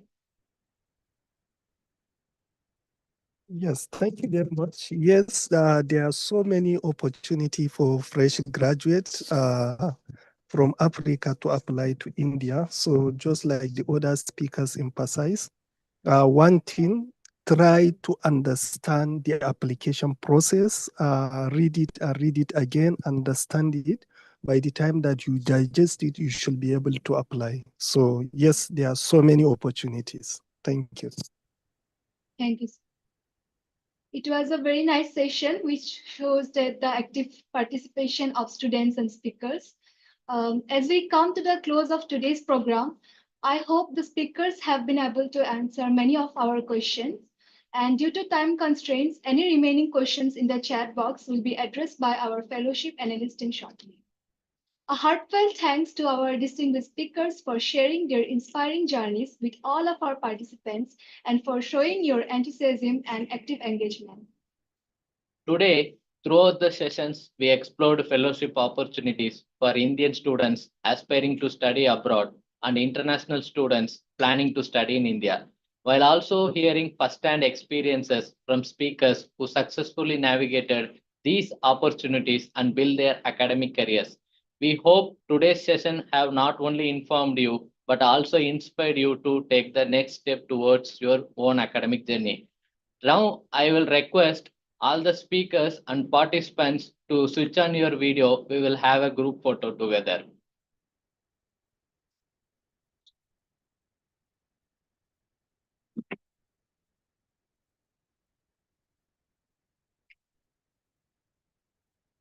Please, I would like to request all the participants and speakers to turn on your video. We will have a group photo together.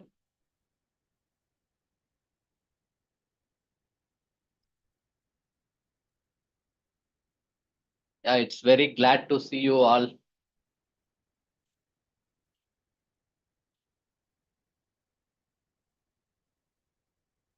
We have a small announcement as this is a 2-day conference.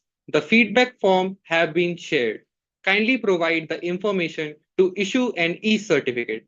We hope the discussions and experiences shared today inspire many more students to pursue higher education in India. We truly appreciate your presence and active participation. We look forward to welcoming you again for another exciting day of learning and interaction in tomorrow's session, focusing on Eastern countries from 10 a.m. to 1 p.m. Indian Standard Time. Until then, have a wonderful evening. Thank you and see you all tomorrow. Namaskar and Dhanyavad. Namaskar. Namaskar.